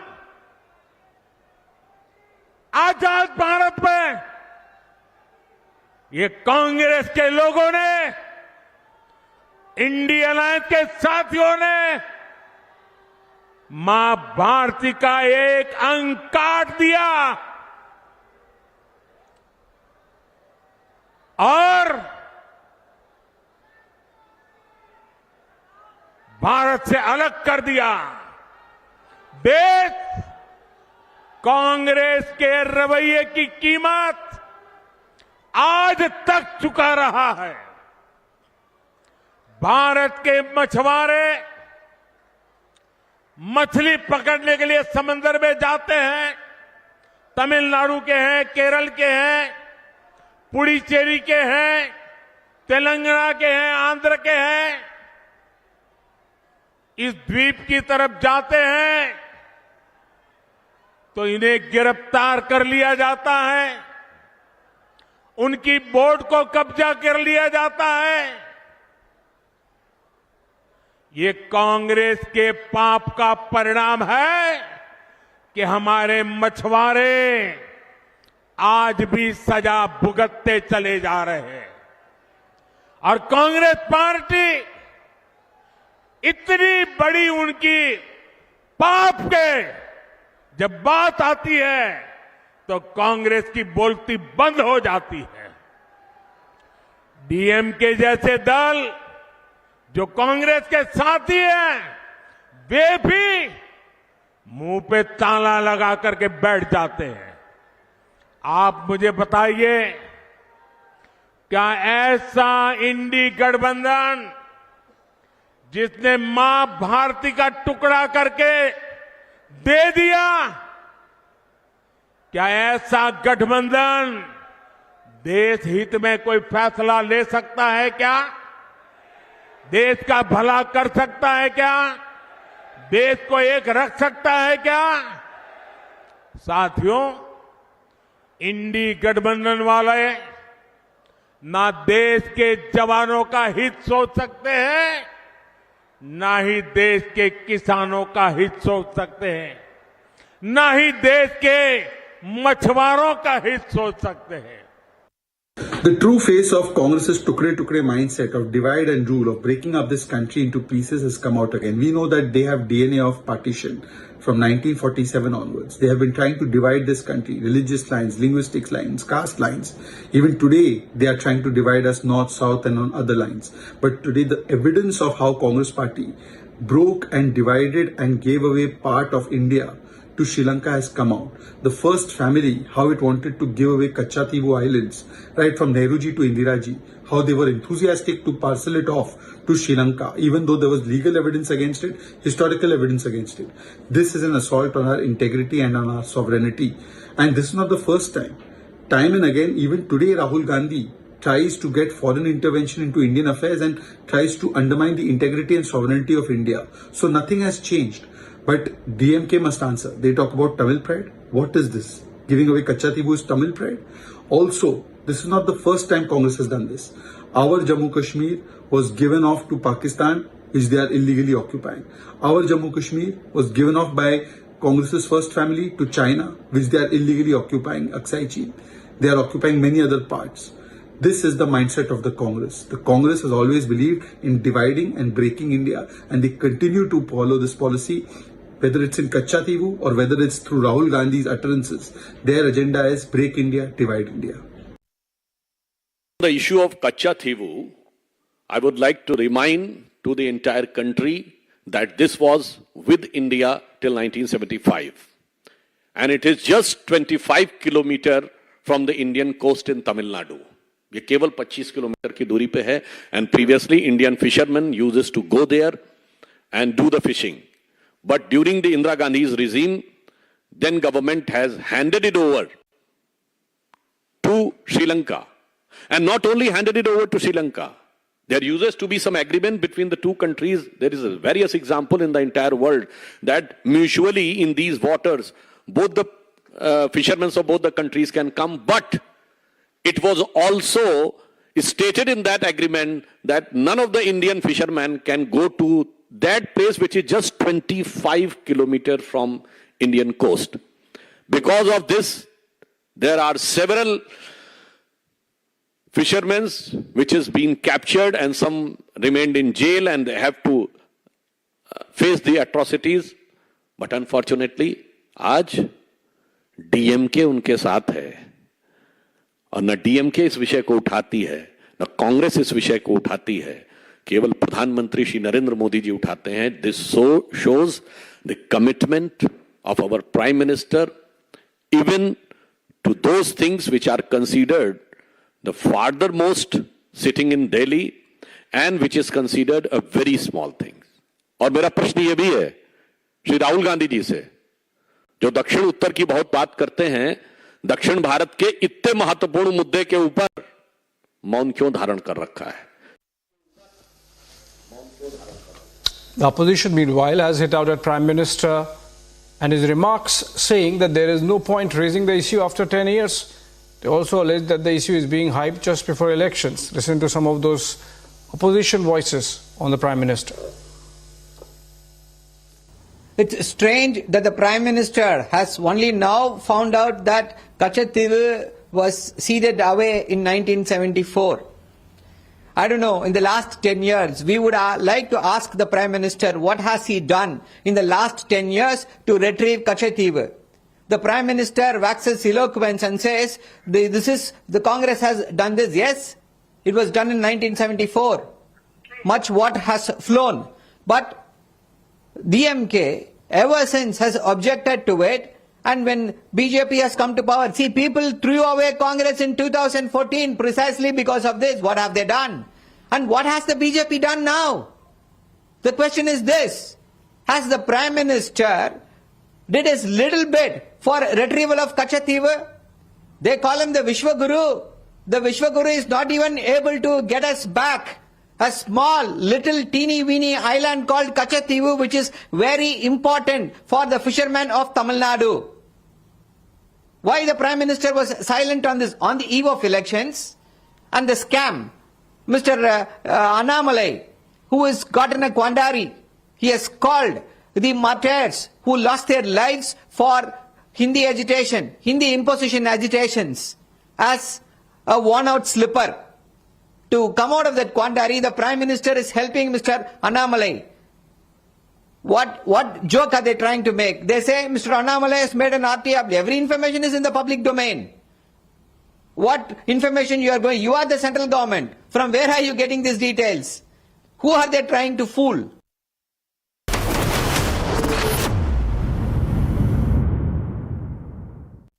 In the global employability rankings by Times Higher Education UK, only the following 6 institutions from India are ranked amongst the top 230 in the world for having the most employable graduates. IIT Delhi, IISc Bangalore, IIT Bombay, IIM Ahmedabad, IIT Kharagpur and Amity University.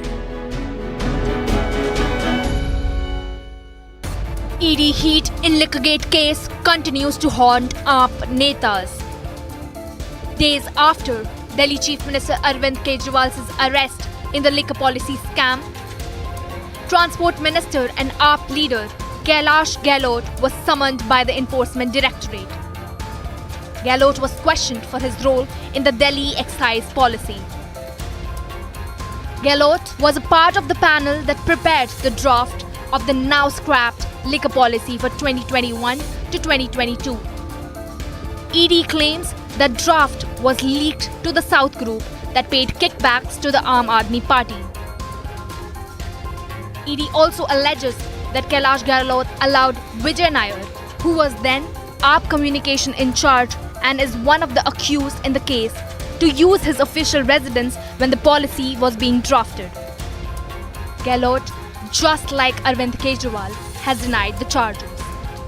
आवास बिल्कुल मेरे नाम पे allotted है, लेकिन मैं आज भी और पहले भी अपने ही जो मेरा प्राइवेट रेजिडेंस है वसंतकुंज जी, मैं वहाँ पे रह रहा हूँ।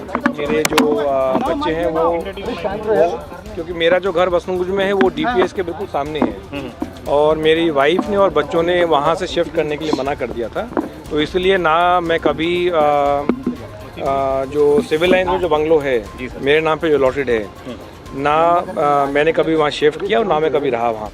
While the Aam Aadmi Party continues to play the victim card and slam BJP for misusing the central agencies, सारा जो मामला है वो अदालत के समक्ष है और आज तक ED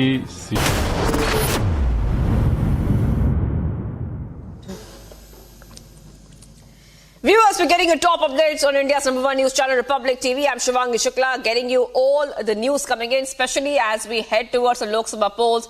Many important updates only here on Republic. Let's go ahead and see the headlines, which we are tracking right now. आज पूरा देश कह रहा है, तीसरी बार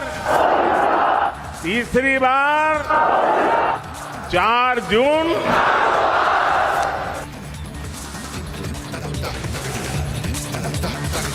Prime Minister Modi sounds bold bugle in Uttar Pradesh, reiterates "Ab ki baar 400 par" slogan. बड़े-बड़े भ्रष्टाचारी आज सलाखों के पीछे हैं। सुप्रीम कोर्ट तक जमानत नहीं मिल रही है।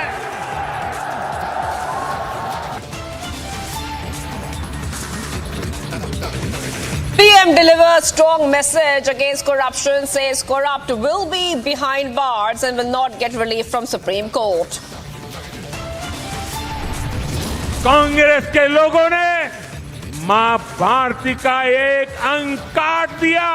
देश कांग्रेस के रवैये की कीमत आज तक चुका रहा है। PM reignites Kacha Thivu Island controversy, slams UPA regime for ceding island to Sri Lanka. Congress retaliates, questions the timing. पूरी की पूरी मैच फिक्सिंग करने की कोशिश की जा रही है। और ये मैच फिक्सिंग सिर्फ नरेंद्र मोदी नहीं कर रहे हैं, ये मैच फिक्सिंग नरेंद्र मोदी और हिंदुस्तान के 3-4 सबसे बड़े अरबपति मिलकर कर रहे हैं।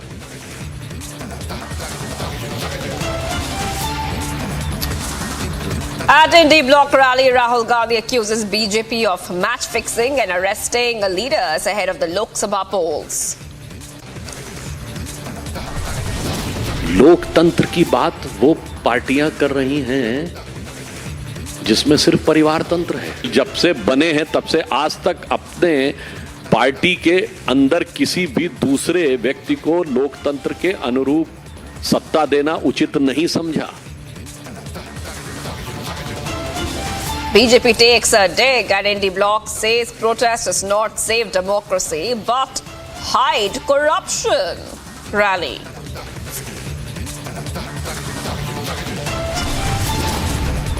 President Draupadi Murmu confers the Bharat Ratna to L.K. Advani at his residence in presence of PM Modi.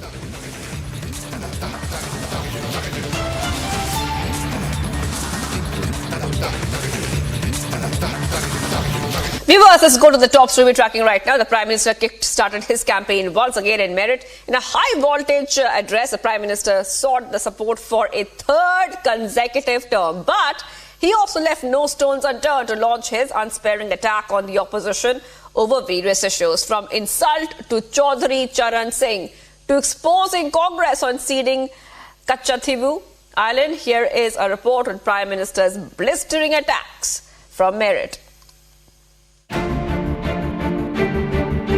Uttar Pradesh's Meerut was completely modified today because the PM was back again to kickstart his Lok Sabha poll blitz from Meerut. A sea of supporters welcomed the Prime Minister in Meerut. Remember, the PM is campaigning for its BJP candidate from Meerut, Arvind Kejriwal. Some wore masks of PM Modi, some wore saffron shawls and caps, and a few donned the avatar of Lord Ram and Hanuman.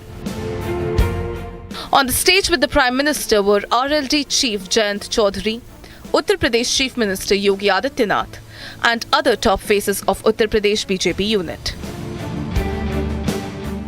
Incidentally, it was in Meerut that the Prime Minister kick-started his poll campaign in 2014 and 2019, and today the Prime Minister reminded everyone about his connect with Meerut. The Prime Minister left no stones unturned to woo the voters. Modi Modi chants reverberated at the rally venue. The Prime Minister spoke about a host of issues ranging from his fight against corruption to empowering women and Ram Mandir. Article 370 also found a mention in his address. साथियों, मेरठ की इस धरती के साथ ही मेरा कुछ अलग ही रिश्ता है।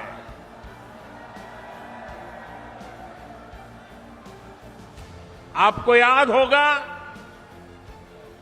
2014 में और 2019 में मैंने अपने चुनाव अभियान की शुरुआत यही मेरठ से की थी। भ्रष्टाचार हटाओ, वो कहते हैं भ्रष्टाचारी बचाओ। ये चुनाव इन दो खेमों की लड़ाई है। एक खेमा एनडीए का, जो भ्रष्टाचार हटाने के लिए मैदान में है, दूसरा वो खेमा जो भ्रष्टाचारियों को बचाने के लिए मैदान में है। साथियों, जम्मू कश्मीर में आर्टिकल 370 कभी हटेगा, ये भी लोगों को असंभव लगता था, लेकिन आर्टिकल 370 भी हटा है और जम्मू कश्मीर का तेज विकास भी हो रहा है। In fact, he also sent out a warning to those involved in corruption. PM Modi said that he will guarantee the arrests of all corrupt netas. That's not all. The Prime Minister also hit out at the Congress and DMK for ceding Kachativu Island to Sri Lanka. Listen in to PM Modi's unsparing attacks on the opposition. अब आप देखिए, अयोध्या में रामलला का भव्य मंदिर बनेगा। ये लोगों को असंभव लगता था, लेकिन राम मंदिर भी बना है और हर रोज वहां लाखों लोग दर्शन के लिए भी जा रहे हैं। और आपने देखा है, ब्रज में कान्हा और राधा तो हर बार की तरह होली खेले ही। इस बार अवध में रामलला ने भी खूब होली खेली। तमिलनाडु में भारत के समुद्री तट से कुछ दूर, कुछ किलोमीटर दूरी पर श्रीलंका और तमिलनाडु के बीच में समुद्र में एक टापू है, एक द्वीप है, कच्चा थीवू, अलग अलग नाम भी लोग बोलते हैं, कच्चा थीवू। ये द्वीप सुरक्षा की दृष्टि से बहुत महत्वपूर्ण है। देश आजाद हुआ तब हमारे पास था और ये हमारे भारत का अभिन्न अंग रहा है। लेकिन कांग्रेस ने 4-5 दशक पहले कह दिया कि ये द्वीप तो गैर जरूरी है, फालतू है, यहां तो कुछ होता ही नहीं है। और ये कहते हुए मां भारती का एक अंग आजाद भारत में ये कांग्रेस के लोगों ने, इंडिया अलायंस के साथियों ने मां भारती का एक अंग काट दिया। आपको खुशी होगी साथियों, हमने भ्रष्टाचारियों की संपत्ति जब्त करके 17,000 करोड़ रुपए, कितने? 17,000 करोड़ रुपए, कितने? 17,000 करोड़ रुपए से ज्यादा मैंने उन जिनके पैसे गए थे उनको वापस लौटा दिया है। The Prime Minister also hit out at SP and the Congress. After Jayant Chaudhary thanked the Centre for the Bharat Ratna for Chaudhary Charan Singh, PM Modi raked up what happened in the Parliament with Jayant Chaudhary. इंडी गठबंधन वाले ना देश के जवानों का हित सोच सकते हैं, ना ही देश के किसानों का हित सोच सकते हैं, ना ही देश के मछुआरों का हित सोच सकते हैं। किसानों से नफरत करने वाले इंडी गठबंधन ने चौधरी चरण सिंह जी को भी उचित सम्मान नहीं दिया। जब चौधरी साहब को भारत रत्न पर संसद में चर्चा हो रही थी, तब इंडी गठबंधन ने पार्लियामेंट के अंदर जो किया वो पूरे देश ने देखा है।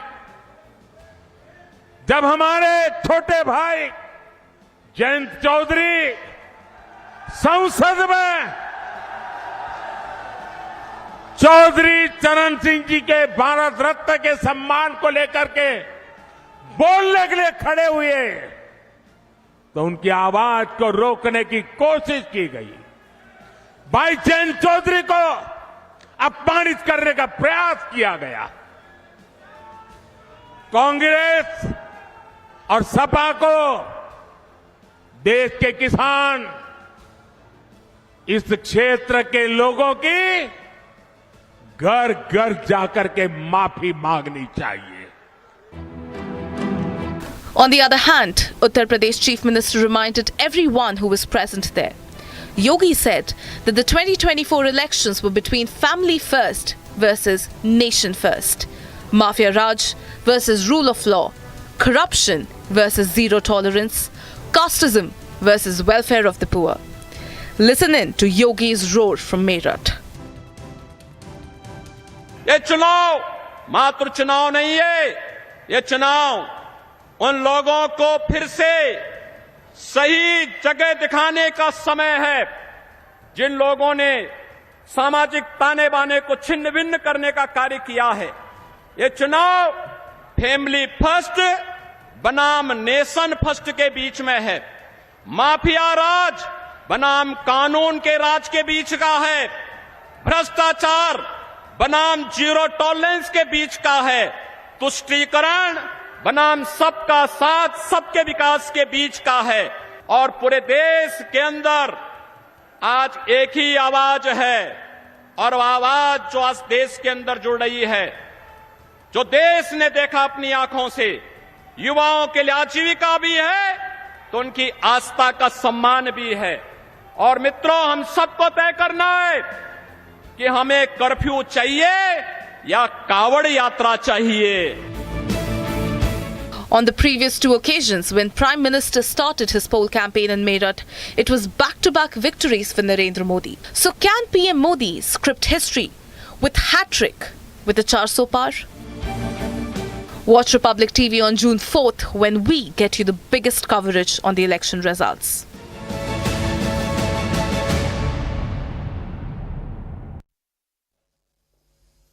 And President Draupadi Murmu awarded the Bharat Ratna, India's highest civilian honour, to veteran BJP leader L.K. Advani at his residence. The award, conferred in the presence of the Prime Minister and other top leaders, stands as a testament to Advani's contributions to modern India and his significant role in chalking the history of Indian politics. More on the story in our next report. BJP stalwart Lal Krishna Advani has been awarded the Bharat Ratna. President Draupadi Murmu conferred the highest civilian award upon the veteran leader at his residence on Sunday. Prime Minister Narendra Modi, Vice President Jagdeep Dhankar and other top leaders were also present on the occasion. Advani, a founding member of the BJP, played a significant role in shaping the party's trajectory in the 1990s and also served as the Deputy Prime Minister of India. Prime Minister Modi has referred to Advani as his inspiration. He said that Advani's pivotal role in shaping modern India has left an indelible mark on history. अपने एक महान सपूत पूर्व उप प्रधानमंत्री लाल कृष्ण आडवाणी जी को भारत रत्न देने का भी निर्णय लिया है। भारत के उप प्रधानमंत्री, गृह मंत्री एवं सूचना प्रसारण मंत्री के रूप में और दशकों तक एक निष्ठावान, जागरूक सांसद के रूप में आदरणीय आडवाणी जी ने देश की जो सेवा की है वो अप्रतिम है। आडवाणी जी का ये सम्मान इस बात का प्रतीक है कि राष्ट्र की सेवा में अपना जीवन खपाने वालों को राष्ट्र कभी भुलाता नहीं है। Advani, a doyen of Indian politics, has served the country for 70 years and has earned the respect and admiration of leaders across political parties in India and worldwide. L.K. Advani stands as a recipient of the Bharat Ratna alongside late Prime Ministers Chaudhary Charan Singh and P.V. Narasimha Rao and former Bihar Chief Minister Karpuri Thakur. Bureau Report, Republic TV. The island of Kachativu has been in the thick of controversy between India and Sri Lanka. Tamil Nadu fishermen who go to the island to fish are regularly detained by the Lankan Navy. PM Modi hit out at the Congress and the DMK on Sunday for weakening India's integrity and unity after an RTI report revealed that the Indira Gandhi-led UPA government had given the island to Sri Lanka. Here's more. PM Modi on Sunday launched a scathing attack at Congress. This time, it was over the Kachativu Island. It came after an RTI report filed by Tamil Nadu BJP chief Annamalai revealed how the then Indira Gandhi-led government decided to hand over the island to Sri Lanka. I would like to reiterate some of the important things the document says, and more importantly, how Congress as a party and as a government have ceded a piece of India, a piece of Bharat, relinquished sovereignty, more importantly, shrunk our India's borders. The PM claimed that the act was callous and that Congress has weakened India's unity, integrity and interests for 75 years. आज मैं पूरे देश को बताना चाहता हूं कि कैसे कांग्रेस और इंडी अलायंस देश की अखंडता और देश की एकता को तोड़ते रहे हैं। तमिलनाडु में भारत के समुद्री तट से कुछ दूर एक टापू है, एक द्वीप है, कच्चाथीवू। देश आजाद हुआ तब हमारे पास था और ये हमारे भारत का अभिन्न अंग रहा है। कांग्रेस के लोगों ने, इंडियन अलायंस के साथियों ने मां भारती का एक अंग काट दिया। Rallying behind the PM, the BJP slammed Congress and DMK for not raising the issue. DMK उनके साथ है और न डीएमके इस विषय को उठाती है, न कांग्रेस इस विषय को उठाती है, केवल प्रधानमंत्री श्री नरेंद्र मोदी जी उठाते हैं। This shows the commitment of our Prime Minister even to those things which are considered the farthermost sitting in Delhi and which is considered a very small thing. The BJP further slammed what it claims was a direct assault on the rights of Tamil fishermen. ये टापू हमारे तमिलनाडु के मछुआरों की जिंदगियों का एक स्रोत था और उसे केवल अपने परिवार के हित के लिए राष्ट्रहित को कुचलते हुए, राष्ट्रहित के साथ समझौता करते हुए, अपने परिवार का फायदा देखते हुए देश की भूमि भारत मां के टुकड़े को सौंप दिया गया। The Congress, instead of addressing the issue, tried to divert the topic. First you ask Modi, what is going on the China border? Arunachal Pradesh, Ladakh, how many square kilometer occupied by China? Ask him to give white paper report. Kachativu Island is where Tamil Nadu's fishermen go when Indian waters are depleted of fish. However, the fishermen are forced to cross the International Maritime Border Line IMBL to reach the island, but get detained by the Sri Lankan Navy. Bureau Report, Republic TV.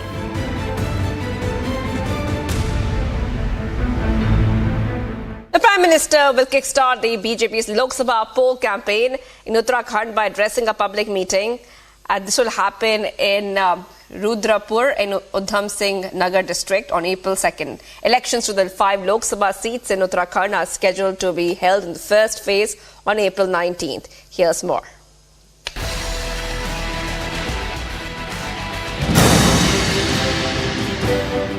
Prime Minister Modi's election campaign is all set to kick off from April 2 in Uttarakhand. The Prime Minister's first public meeting will be held in Rudrapur. एक से एक योजनाएं यहाँ के लिए स्वीकृत हुई हैं। 1.5 लाख करोड़ से भी ज़्यादा की धनराशि की योजनाएं आज गतिमान हैं और उत्तराखंड के लोग भी उनका हमेशा इंतजार करते हैं कि वो हमेशा आएं। ये हमारा सौभाग्य है कि ये कृषि बाहुल्य औद्योगिक नगरी देवभूमि उत्तराखंड के रुद्रपुर से चुनावी सभा को संबोधित करेंगे और पूरे उत्तराखंड की 5 सीटें इस बार बड़े अंतर से जीतकर जाएंगी। 2014 और 2019 में जितने मत मिले थे उससे अधिक मत इस बार मिलेंगे। As the election campaign is gearing off, the BJP is confident of winning all 5 seats in the state. Bureau Report, Republic TV.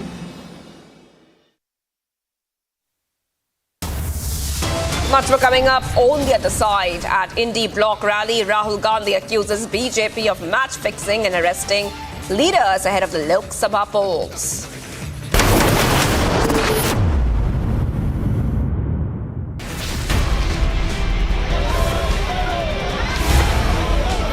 Hindu धर्म में शक्ति शब्द होता है।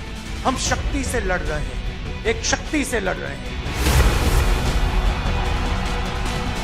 इंडी अलायंस ने अपना घोषणा पत्र शक्ति को खत्म करने के लिए किया है। मैं इस चुनौती को स्वीकार करता हूं और मैं इन शक्ति स्वरूपा माताओं बहनों की रक्षा के लिए जान की बाजी लगा दूंगा।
In an attempt to present a united front protesting the Aam Aadmi Party's Supremo's arrest, the INDI bloc has organised a Maha rally at the Ram Leela ground in Delhi, calling it Save the Democracy rally. This seems to be opposition's yet another bid to mirror the same redundant mantra of blaming the BJP ahead of the Lok Sabha polls. Here is more on that.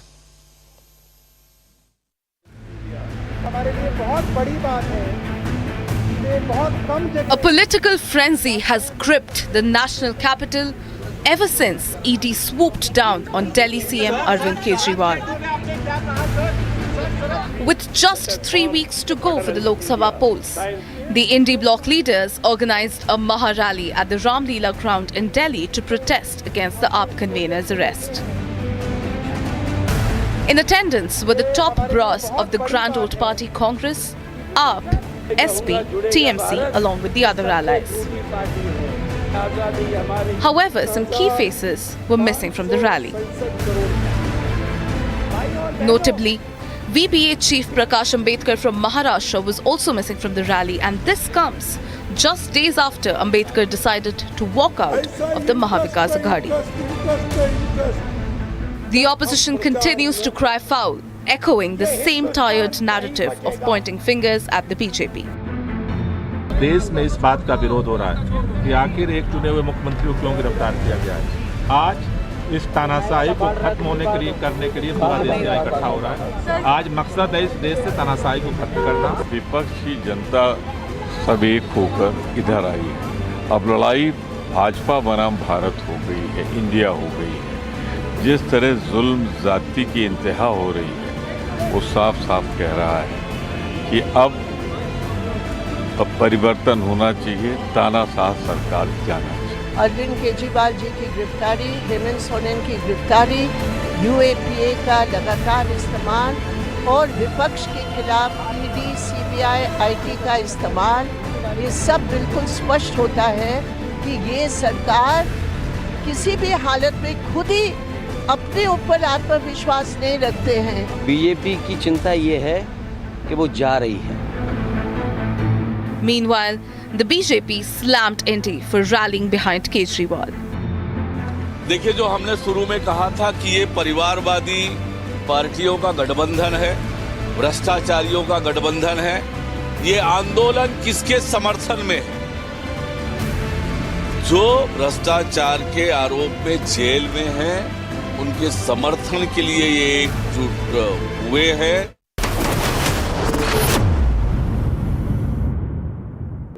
In the global employability rankings by Times Higher Education UK, only the following 6 institutions from India are ranked amongst the top 230 in the world for having the most employable graduates.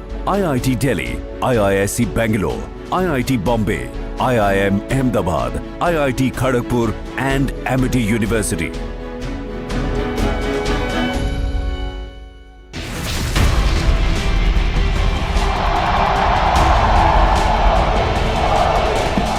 DMK और Congress two sides of the same coin है।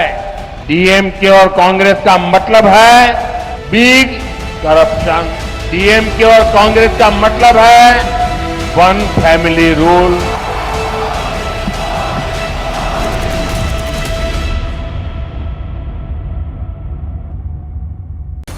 ED heat in Liquorgate case continues to haunt AAP netas. Days after Delhi Chief Minister Arvind Kejriwal's arrest in the liquor policy scam, Transport Minister and AAP leader Kailash Gehlot was summoned by the Enforcement Directorate. Gehlot was questioned for his role in the Delhi excise policy. Gehlot was a part of the panel that prepared the draft of the now scrapped liquor policy for 2021 to 2022. ED claims that draft was leaked to the South Group that paid kickbacks to the Aam Aadmi Party. ED also alleges that Kailash Gehlot allowed Vijay Nair, who was then AAP communication in charge and is one of the accused in the case, to use his official residence when the policy was being drafted. Gehlot, just like Arvind Kejriwal, has denied the charges. आवाज़ बिल्कुल मेरे नाम पे allotted है, लेकिन मैं आज भी और पहले भी अपने ही जो मेरा प्राइवेट रेजिडेंस है वसंतकुंज जी, मैं वहाँ पे रह रहा हूँ। मेरे जो बच्चे हैं वो क्योंकि मेरा जो घर वसंतकुंज में है वो डीपीएस के बिल्कुल सामने है।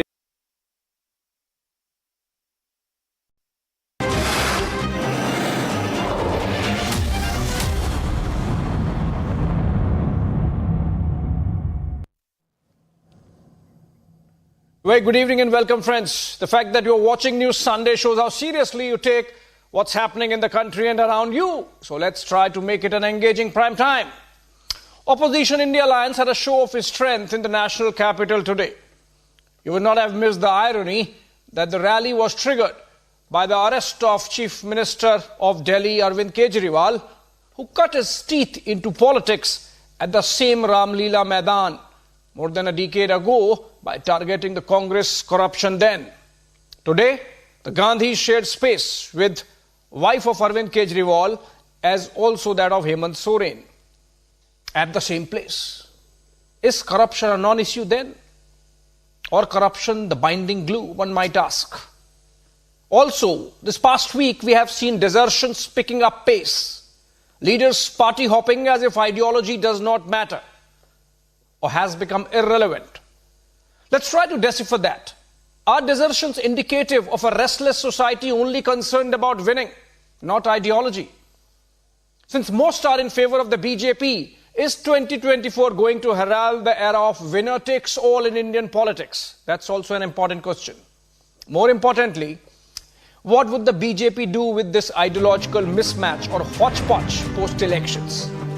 Questions galore that we discussed tonight. The debate is, who stands where for 2024 elections? How do the voters decide? But let me get you the headlines first.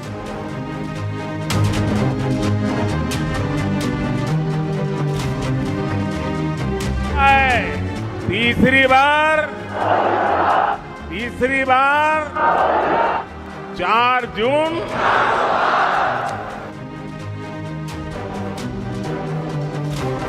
Prime Minister Modi sounds the poll bugle in Uttar Pradesh, reiterates "Ab ki baar 400 par" slogan.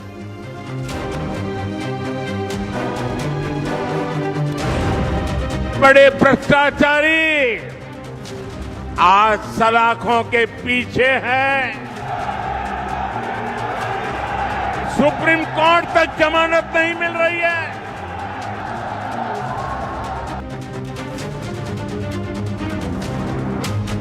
PM delivers a strong message against corruption, says corrupt will be behind bars, will not get SC relief. A PM reignites the Kachativu Island controversy, slams Congress comment for ceding the island to Sri Lanka. The Congress retaliates, questions the timing. At INDI block rally, Rahul Gandhi accuses BJP of match fixing and arresting leaders ahead of Lok Sabha polls.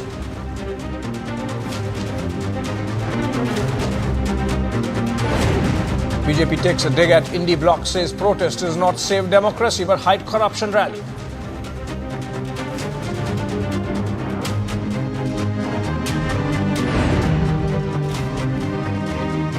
President Draupadi Murmu confers the Bharat Ratna to L.K. Advani at his residence in presence of Prime Minister Modi.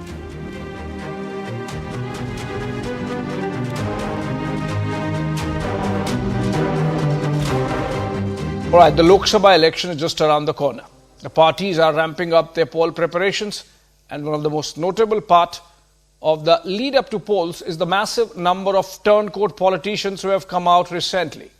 Although this could prove to be a big boost for parties ahead of polls in their respective territories, it is sure to some amount of upheaval in the organizational structures. The voters, on the other hand, could be left wondering who stands where. Take a look at this report, and then I come back with a panel of guests to discuss. Only 20 days to go for the mega Lok Sabha polls, and both the NDA and the INDI are rallying hard to achieve their own goals. Against the backdrop of shifting alliances and strategic maneuvers, the NDA is attempting to secure a historic mandate of 400 par. The list of leaders jumping ship includes former BJP leader Mehtab, former Congress leader Praneeth Kaur, Punjab AAP MLA Kumar Rinku and actor Govinda among others. Leading the list is former MP Naveen Jindal, who switched to the Saffron Party, marking a significant boost in Himachal. मेरे जीवन का एक बहुत ही महत्वपूर्ण दिन है और मुझे बहुत गर्व है कि आज मुझे ये सौभाग्य प्राप्त हुआ है कि मैं भारतीय जनता पार्टी में जुड़कर और माननीय प्रधानमंत्री श्री नरेंद्र मोदी जी के नेतृत्व में मैं मिलजुल करके देश के प्रति मैं अपना योगदान मैं दे सकूं। The influx of various leaders raises key questions on the structural disruption and whether there is an ideological dissonance in the BJP. Meanwhile, in Maharashtra, the Uddhav-led Shiv Sena and the Sharad Pawar-led NCP announced candidates unilaterally. On the other side, the INDI alliance held a massive rally at Ramlila Maidan against Kejriwal's arrest, with top opposition leaders addressing the gathering. However, some big faces including CMs MK Stalin and Mamata Banerjee were missing from the event. Even during the rally, there were signs of rift in the INDI alliance. Ahead of Kharge and Rahul Gandhi's appearance, Kejriwal's poster at the podium was removed. Despite these developments, the big question tonight, with defections galore, what's the ideological push this election? How do voters determine who stands where in 2024? Let's debate.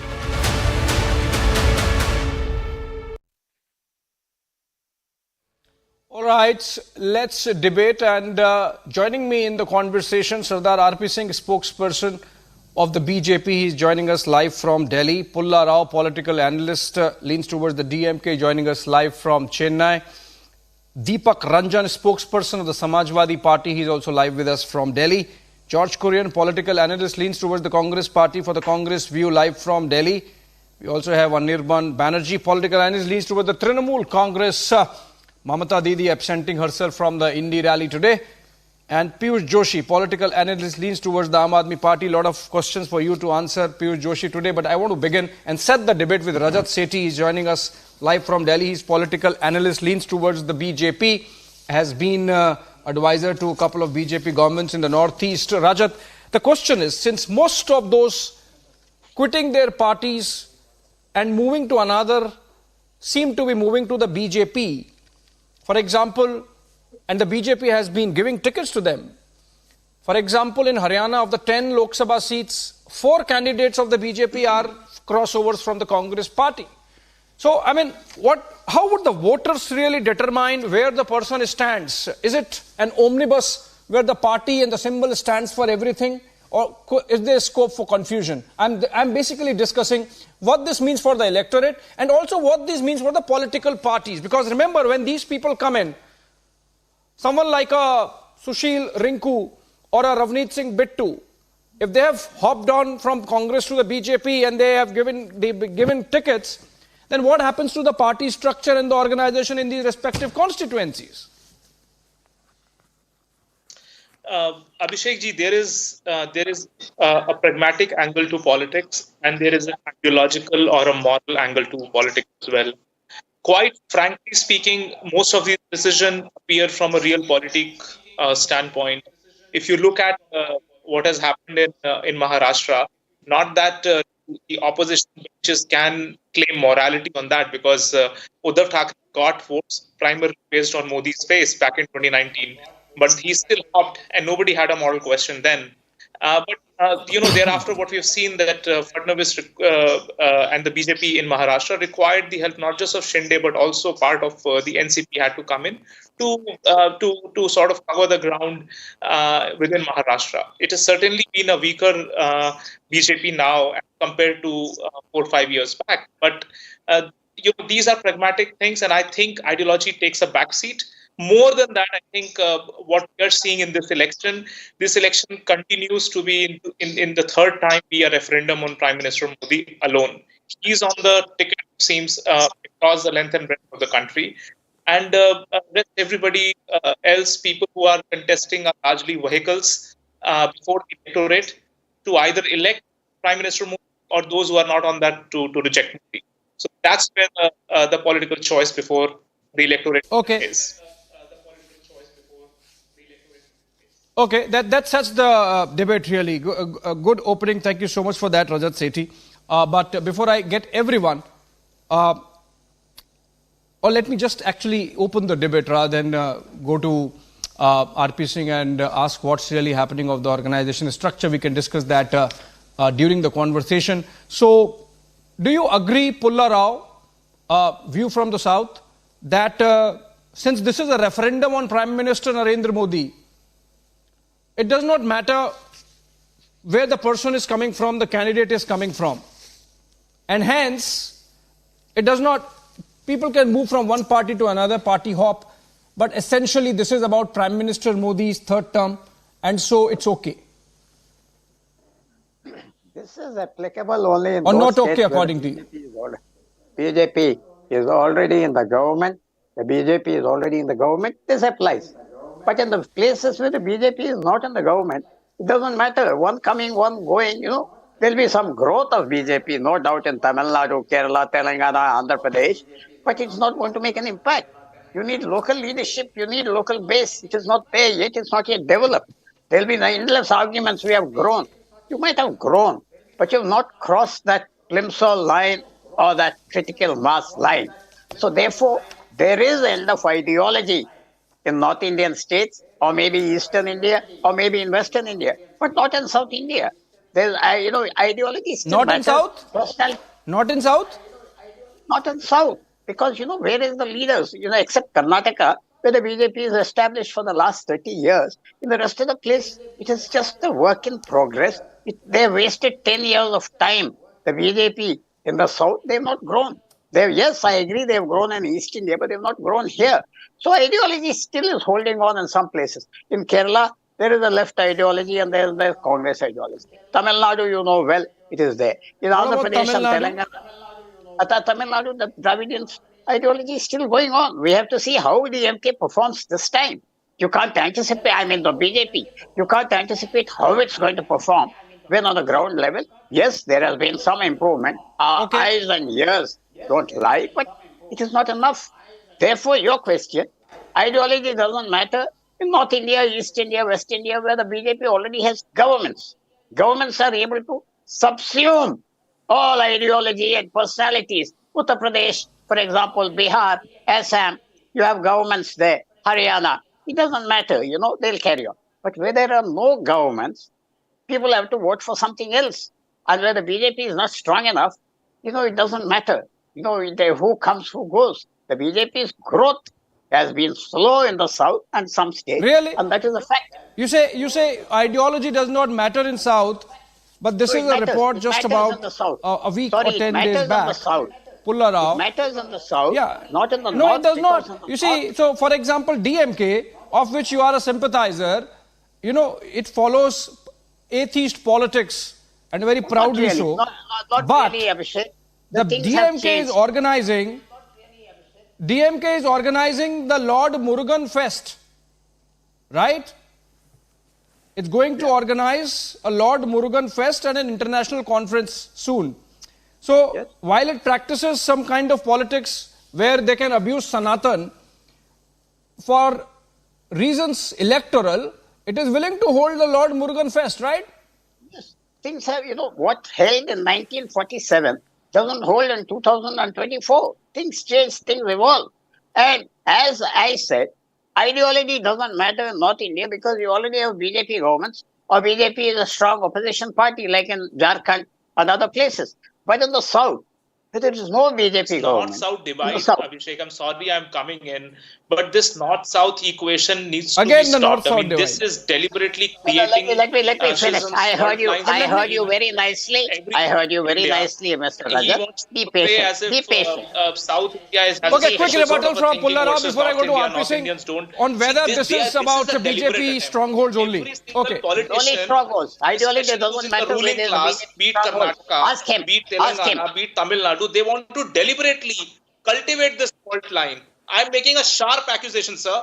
What are you trying to imply here? For the past 5 minutes, I'm non-stop listening to your nonsense. Rajat. There is this come on. You talk back in a kindergarten. That shows your shallow mindset. All respect to don't go there. Don't go there. You're not qualified to go there. No, Pulla Rao, you did try to bring in that North-South divide angle. Pulla Rao, you did try to bring in that North-South divide angle, and I sort of... come from Tamil Nadu alone.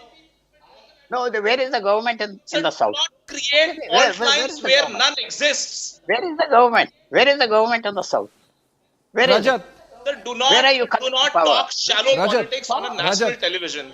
I know that. You look at the map. Okay, Rajat. The map behind you. Don't give in to the provocation, Rajat. No. There is no government in the south. Okay, don't give in to the provocation, Rajat. Pulla Rao, you said South still sticks to ideology. I gave you a specific example. I gave you a specific example how flexibility with ideology is being practiced by the DMK also. But RP Singh, the important point or other point that, or the provocative point that Pulla Rao made about politics becoming ideology neutral only where the BJP is strong. In North, in West, but not in South because the BJP is not strong there. Your take on that as BJP's spokesperson? I'd love to hear it. I'd like to hear it. Well, problem with people like Pulla Rao is that they have only seen dynasties, they have seen people, individuals who lead the party, and then the ideology and the party and the everything is individual or the family which matters, not the core ideology, not the core ethos of the party which matters to them. So for them, for example, DMK, then now is Stalin, then next will be his son, and before that it was Karunanidhi. So that's how the system functions for Mr. Pulla Rao. For them, ideology is nowhere. I mean, but we have been there in the south also. We have struggled in Kerala. Our leaders have been killed in Kerala. Our leaders have been butchered in Kerala, and leaders stood by the ideology, and that's why they have been killed. And it's not one or two. In hundreds, our leaders have been killed in Kerala, and so in other southern states. But we stood by our ideology.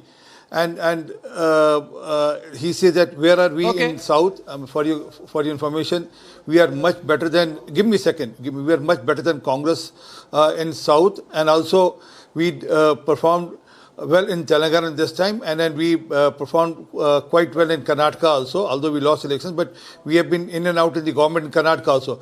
But when party expands, we get leaders from other parties, we get leaders from other states also in the party, but the core ideology stays. I mean, that individual doesn't hamper the ideology of the party. And it's not that it's the individual who's driving the ideology. For example, 370 was on our agenda. We ensured that 370 should be removed. And if Ram Mandir was on our agenda since 1989, so we ensured that Ram Mandir should be there. Or, for example, UCC or CAA has been our core ideological issues. We stand by our core ideological issues, and people who come and join party have to accept that ideology of the party. Okay, fair enough. So BJP's defense is that their ideology is strong and is attracting people from all sides. In fact, RP Singh, my question is still, before I get to others, my specific question on the organizational structure, the impact of these people coming in from other parties and joining the BJP, are you already feeling the pinch, or you think that it will happen after elections if it happens? Well, it makes impact, but see, we have to see the broader interest of the party. And the broader interest is that we have to ensure that we broaden our horizon, we broaden our base within the society. So we get people from various states in party, and then there are local needs of the certain sections, and we have to build up leaders locally, or we get leaders from other parties or leaders who come from other parties. They lead that certain section of society. So that's how it goes. You're talking specific to Punjab, RP Singh, it seems. There's something like,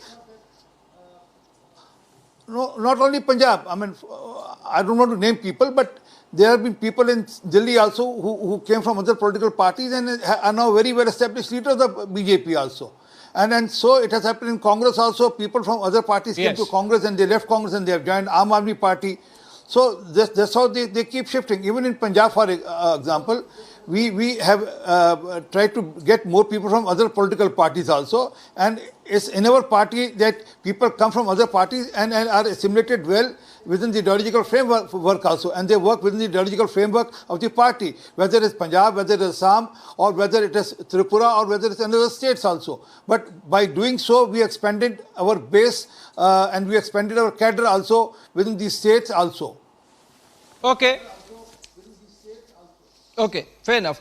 Okay, let me go to Piyush and Dr. Piyush Joshi, and then to George Kurian. Piyush Joshi, I am almost tempted for headline hunting. Is Sunita Kejriwal finally joining politics and taking over or filling in for Arvind Kejriwal? Well, that is for Mrs. Sunita Kejriwal. I mean, the kind to of answer. address she made.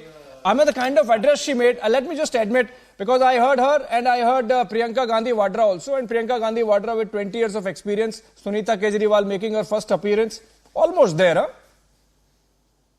huh? Because wife of Mr. Hemant Soren was also there, who might be representing the family of Mr. Kejriwal, because she happens to be the closest one to Mr. Kejriwal when it comes Everyone to that. was representing somebody's family there on the stage today. Okay. So, we can keep the pun apart and we can talk about this more sincere things now. Basically, 2024 elections, what usually bothers me, because I'm for a free and fair election. So if I would have agreed that it is going to be a referendum on the Prime Minister Modi's performance, has it not been for the misuse of the agencies? Has it not been for the arrest of the top-notch leaders of the opposition? And Mr. Kejriwal arrests influences two states directly. Mr. Soren's arrest influences Jharkhand and some parts of Bihar as well. So definitely the Prime Minister has it work cut out for him, because he feels that he is not on such a strong pitch as he would have liked. And that is why he is arresting all the top leaders. And, the veil of corruption, anti-corruption plank doesn't hold any ground at all, because whosoever is joining the BJP, we can go on and on and on till the cows come home, mentioning the names of all the corrupt leaders who have joined BJP and no action has been done against them. But the biggest part, for the opposition is that they have to convey a message for the public. And I don't think so far I've seen that plan. Because I'm not a spokesperson for the Aam Aadmi Party or for the India Alliance, but I'm definitely a supporter of them. So what I would like to see from them, particularly originating from a stage as strong as this, which it was today, a line that these are the 5 points on which we are going to work, and the people need to know that what are your take home points, what am I going to vote for, what are you going to do for me. So that common minimum program needs to be hammered again and again and again before the elections. Otherwise it's going to be very tough for the opposition to perform the way they are hoping.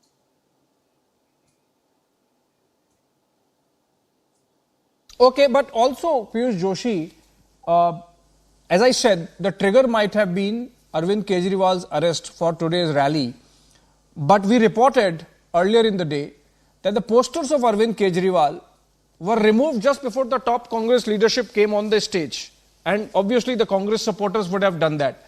So if Aam Aadmi Party tried to sort of turn it into a Kejriwal show in absentia or focus on Kejriwal, the Congress party was very conscious of the fact that this is not about Kejriwal. This is about the larger INDI space. So there is an element of discomfiture within the Congress about how much you can stand with Kejriwal. थोड़ा मजबूरी है, but बहुत ज़्यादा मजबूरी नहीं दिखानी है. No, I don't think so. These are very, very small things, and I agree with you that one has to look at the larger picture than one political party.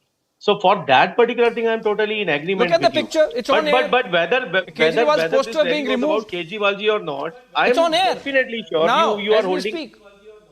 Yeah. Sorry, I didn't get you.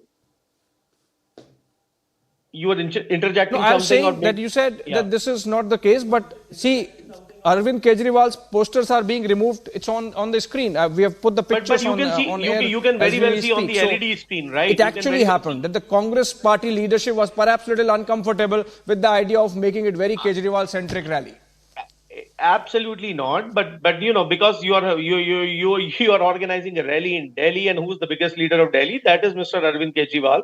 And you can see the poster of Mr. Kejriwal on the LED screens, in the backdrop. So I don't think that it carries much weightage, because India Alliance is definitely together.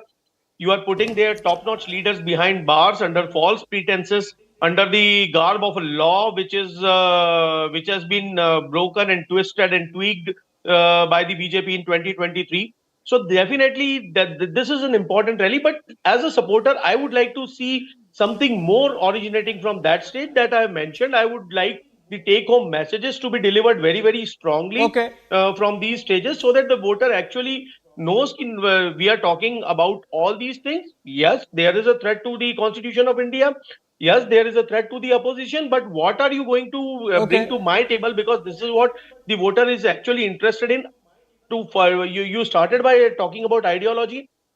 We are living in an era of professional politicians. So all these politicians who are jumping ships are usually professional. Their primary bread earner is politics when it comes to the survival of them.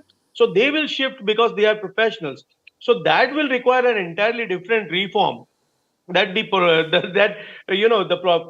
politicians should not be professional. Their profession should be something different, and politics should be the means to serve the country. That is not happening. So unless and until that happens, these jumping ships will keep on happening. Okay, George Kurian, did you hear Piyush Joshi? He just said that Arvind Kejriwal is the biggest leader of Delhi. You agree? Do you agree with that, George Kurian?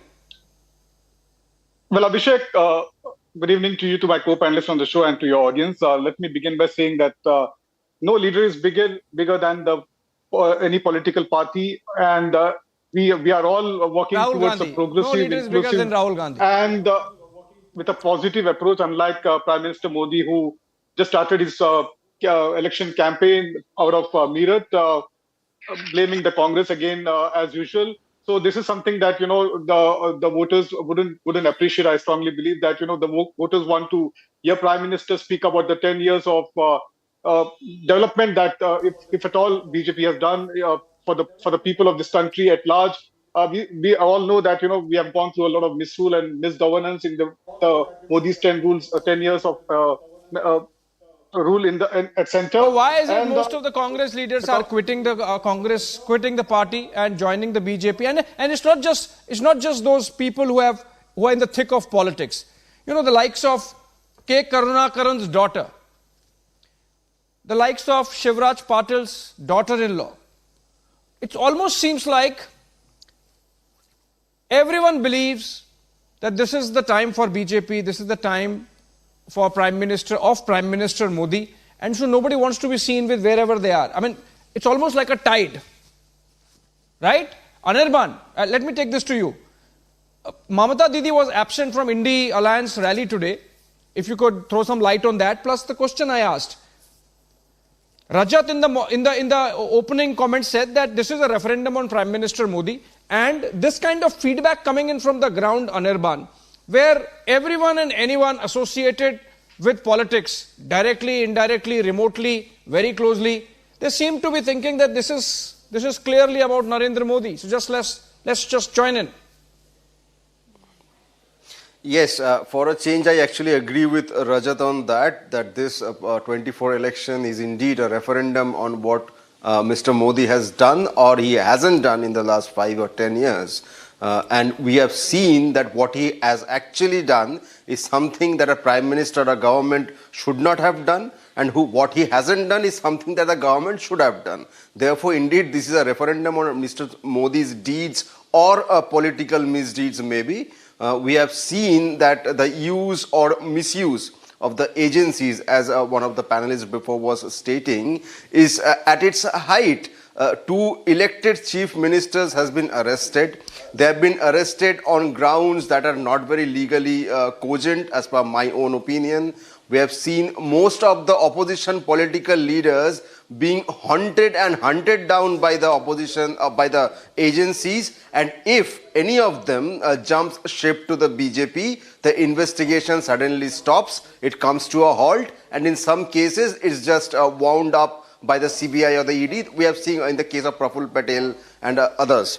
Therefore, this referendum regarding Mr. Modi's deeds or misdeeds, I feel is going to backfire, because you take away Mr. Modi from the equation of the RSS BJP, and the BJP alone would struggle to cross 100 seats. That is very sure, because Mr. Modi, whenever it comes to the parliamentary elections, is indeed a big vote puller. There is nothing to deny that. But whenever it comes to state elections, he does not have that same gravity, that same pull. We have seen that in Delhi, we have seen that in West Bengal, in other states as well.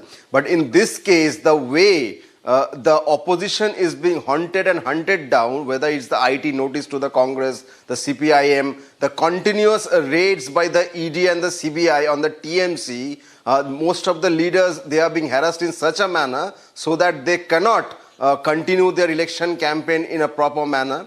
And until and unless they submit to the BJP's wish, they are being hunted in the same way for years for months after months, for years now. It's after 21 elections especially, this has gone on a rise. RP Singh, would you want to respond to that? RP Singh, before I go to the Samajwadi Party spokesperson, RP Singh, would you want to respond to what Anirban said? He has made some specific charges against the BJP and the government.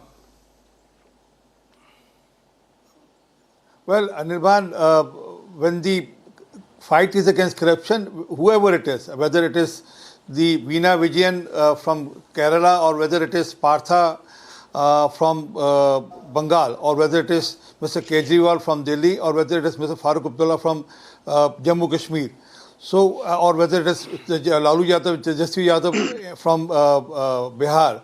So whoever are involved in corruption, I mean, cases will be pursued as per law.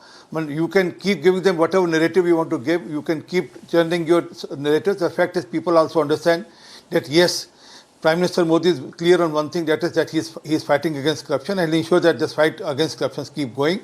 But as for your concerns of your opposition, I mean, I'm shocked that you're not given a single seat to the Congress party in the state, and still you are saying that you are part of the INDI alliance. What sort of alliance? And probably, if I rightly know, you are going to fight against each other in the state, and then your state leaders say absented herself from the INDI alliance. Is the story over? Is the alliance over in her mind also? Completely. Yes. Not just Congress, the alliance is over. I'll answer that. Then I'll answer that. The Trinamool Congress representatives were present at the rally. Madam Mamata Banerjee had a prefix program in Krishnanagar today. And similarly, I heard that Mr. Stalin, the Tamil Nadu Prime Minister, he was also absent. But the DMK representative was there. Therefore, nobody from the opposition had skipped this particular... Sorry? You mentioned Tamil Nadu Prime Minister, I just corrected. Yeah. Chief Minister. Though he would want to be Prime Minister. Chief Minister. Tamil Nadu... No, Tamil Nadu Chief Minister. I didn't say Prime Minister. Anyway, nobody from the opposition skipped this meet. All the parties of the INDI alliance were present, some of the representatives or the top leaders. It doesn't matter that whether Mamata Banerjee was herself not present or not. The representatives were there. So was from the DMK. The alliance meeting was a success. Mark my words, Mr. Modi is afraid of the INDI alliance. Had he been very confident about his own work, he wouldn't have set the agencies out to hunt the opposition leaders. However powerful, however big you might think you are not bigger than the people, you are not bigger than the dissent that is always there against the government. You are repeating. Okay, RP Singh has already rebutted you on that. This actually bears repetition because, as Mr. RP Singh said, that regarding fighting corruption, I'll come back to that. What about Ajit Pawar, sir? Abhishek, how can we forget those 300 plus I'll come back to that. I'll come back to that. Also, how can we forget Mr. Partha's residence? I will come back to that. I will come back to that. But Deepak Ranjanji, look at who all were there on the stage. I'm going through a tweet by Zubin Ashra. He identifies himself as state media co-head of BJP. So he's someone associated with the BJP. Now, who was on stage? Wife of Rajiv Gandhi, wife of Arvind Kejriwal, wife of Hemant Soren, son of Rajiv Gandhi, son of Lalu Yadav, son of Mulayam Singh Yadav, son of Bala Saheb Thackeray, son of Uddhav Thackeray, daughter of Sharad Pawar, son of Sheikh Abdullah, son of Farooq Abdullah, daughter of Mufti Muhammad Saeed, son of Kamal Nath, son of Ashok Gehlot. I mean, then you would say that no, this is not a family affair. Abhishek, first of all, I want to say, Abhishek, first of all, I want to say that I am from Lucknow, not from Delhi. See, from where I am seeing, कि today I hope your whole जो है, yeah, I am from Lucknow. See, Abhishek, from where I am seeing जो है, your channel would have covered the today's rally जो है, and you would have seen कि whole India bloc were intact together. We stand there, yeah, we join there to request the great people of India just to come with us to save constitution, just to save democracy, and just to save our country. We joined there just for that. And you would have asked today's Meerut rally, कि there Jain Chaudhary, son of Ajit Singh ji, grandson of Chaudhary Charan Singh ji, you have asked them also. In BJP also, there are so many Parivarwad. Rajnath Singh ji, son is MLA, he is Raksha Mantri. There are so many there are Parivarwad in BJP. So you would have asked them also. Today we are joined there just to save democracy, because in this ruling government of NDA, there is no mother of democracy. There is hypocrisy of democracy. What, Abhishek, we have learned about democracy. Abhishek, I need to step in. I've been quiet for far too long. These accusations, Abhishek. In between everyone. Why I'll come to you, Rajat. Let him complete. I'll come to you. We Rajat never interrupted you. We calmly, whatever you say, we are listening to you. We are listening to you calmly. We are listening to what about Jain Chaudhary? The grind of being an MLA, constantly proving without being a minister, and a grassroots person from Samajwadi Party climbs up the ladder, becomes the chief minister, becomes the party's president, and then talk about dynasty politics. What about Anupriya Patel? What about Anupriya Patel? This needs to be called out in no uncertain terms. Did Rajnath Ji's son become a minister by the sheer virtue of him being born into the family of Rajnath Singh, unlike Akhilesh Yadav, who straight away became the chief minister without crawling his way up? First try to listen others. Try to listen others. Always you're interrupting to her. Why can't you interrupt to BJP spokesperson? Let us talk about dynasty. Yes or no? What Look about Stalin? Rajat ji?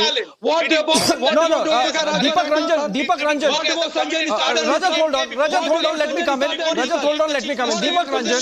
The point Rajat is making is the point Rajat. Hold on. Both sides pull back. Rajat, please pull back. Deepak Ranjan. I'm just structuring it. Deepak Ranjan. What Rajat is saying is, no. Okay, fine. I have stopped him. Now, Deepak Ranjan, I'm asking you a question. What Rajat is saying is that you are playing with facts, or you are giving a spin. Now, Akhilesh Yadav becomes Samajwadi Party chief by the virtue of being the son of Mulayam Singh Yadav. If you have to use that corollary on Rajnath Singh, then his son would have become BJP president. That is not happening. And in fact, Rajnath Singh, when he was Deepak, listen, please. This is not Rajat, मैं बोल रहा हूँ. सुनिए ना. Rajnath Singh जब party के मुखिया थे, he denied ticket to his son Pankaj from Noida. He said, no, when I am party president, my son will not get ticket. Unlike in the case of Samajwadi Party, where from Mainpuri, Dimple Yadav, from Azamgarh, Dharmendra Yadav, from Badaयूं, Chacha Shivpal Yadav, from Firozabad, nephew Akshay Yadav. So obviously, the issue is that when you say Parivarwad, it's a very different kind of Parivarwad or dynasty with these parties who were on the stage at the INDI protest today, Deepak Ranjan, vis-a-vis what Parivarwad you see in the BJP. Now that's something which is endemic to Indian politics. Maybe if you look at the Clintons, if you look at the Kennedys, it's there. Political families are there in other geographies also. But this is a very different kind of Parivarwad we are seeing, and that's what Rajat is indicating to. Deepak. See, Abhishek, we don't want a chief like JP Nadda. By mistake, he went in his PM Modi's mala, and how the whole India, whole country saw that What was his position? JP Nadda ji, Raksha Mantri ji, we don't want you. We are going to public. This is not Parivarwad. This is Parivar Sangharsh वो आपके party के अध्यक्ष को थोपा गया है, हमारे यहाँ चुना गया पार्टी अध्यक्ष होता है। अरे कौन सा पार्टी अध्यक्ष माला गलती से पहन ले रहा है तो उसको आप हटा दे रहे हो आरपी सिंह जी आप लोग। ऐसा अध्यक्ष किस काम का? आज आपने माला का पता नहीं आप कहाँ की कहानी बना रहे, परंतु हमारे पार्टी अध्यक्ष चुना जाता है और नड्डा जी हमारे पार्टी अध्यक्ष चुने गए हैं। इनडायरेक्टेड पार्टी प्रेसिडेंट दीपक रंजन यादव सब उनके party president and we all know what happened to Shivaji Yadav to other Yadav. I can pick up on those 5 seconds. वो कैसे pull back. RP Singh, hold on. Deepak Ranjan, you know, I can also pick up 5 seconds of clip here and there. For example, today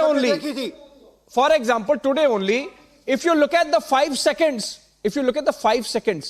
when Sunita Kejriwal comes to say hello to Sonia Gandhi, and you can actually read the face of Sonia Gandhi that, okay, fine, I am sort of tolerating you. You know, we can't nitpick these 5 seconds of clips. Even if I get that message, when you look at that brief 5-second interaction between Sunita Kejriwal and Sonia Gandhi. George Kurian, remember, Arvind Kejriwal cut his teeth into politics by abusing the Gandhis.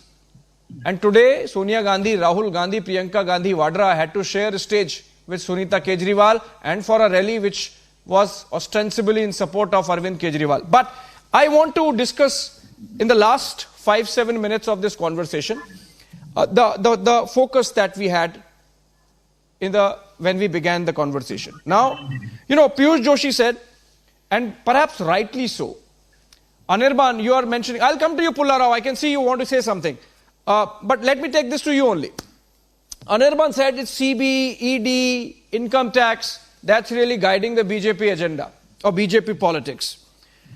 Piyush Joshi was a little more honest. He said, we have on the one side careerist politicians, professional politicians, who look where their side of the bread is buttered or where their career prospects are best. And on the other side, Pulla Rao, we also have the voter who's not interested in what the ED is doing to this specific leader or that particular leader, what the CBI is doing. They are also concerned about what they are getting. So in a way, while we are discussing whether there is some kind of ideological confusion, there seems to be a transactional relationship emerging between the electorate and the leaders. Please deliver on your promises and then move on. Pulla Rao. I just have one thing. First, Stalin is the only leader who spent the entire emergency in jail. Remember that.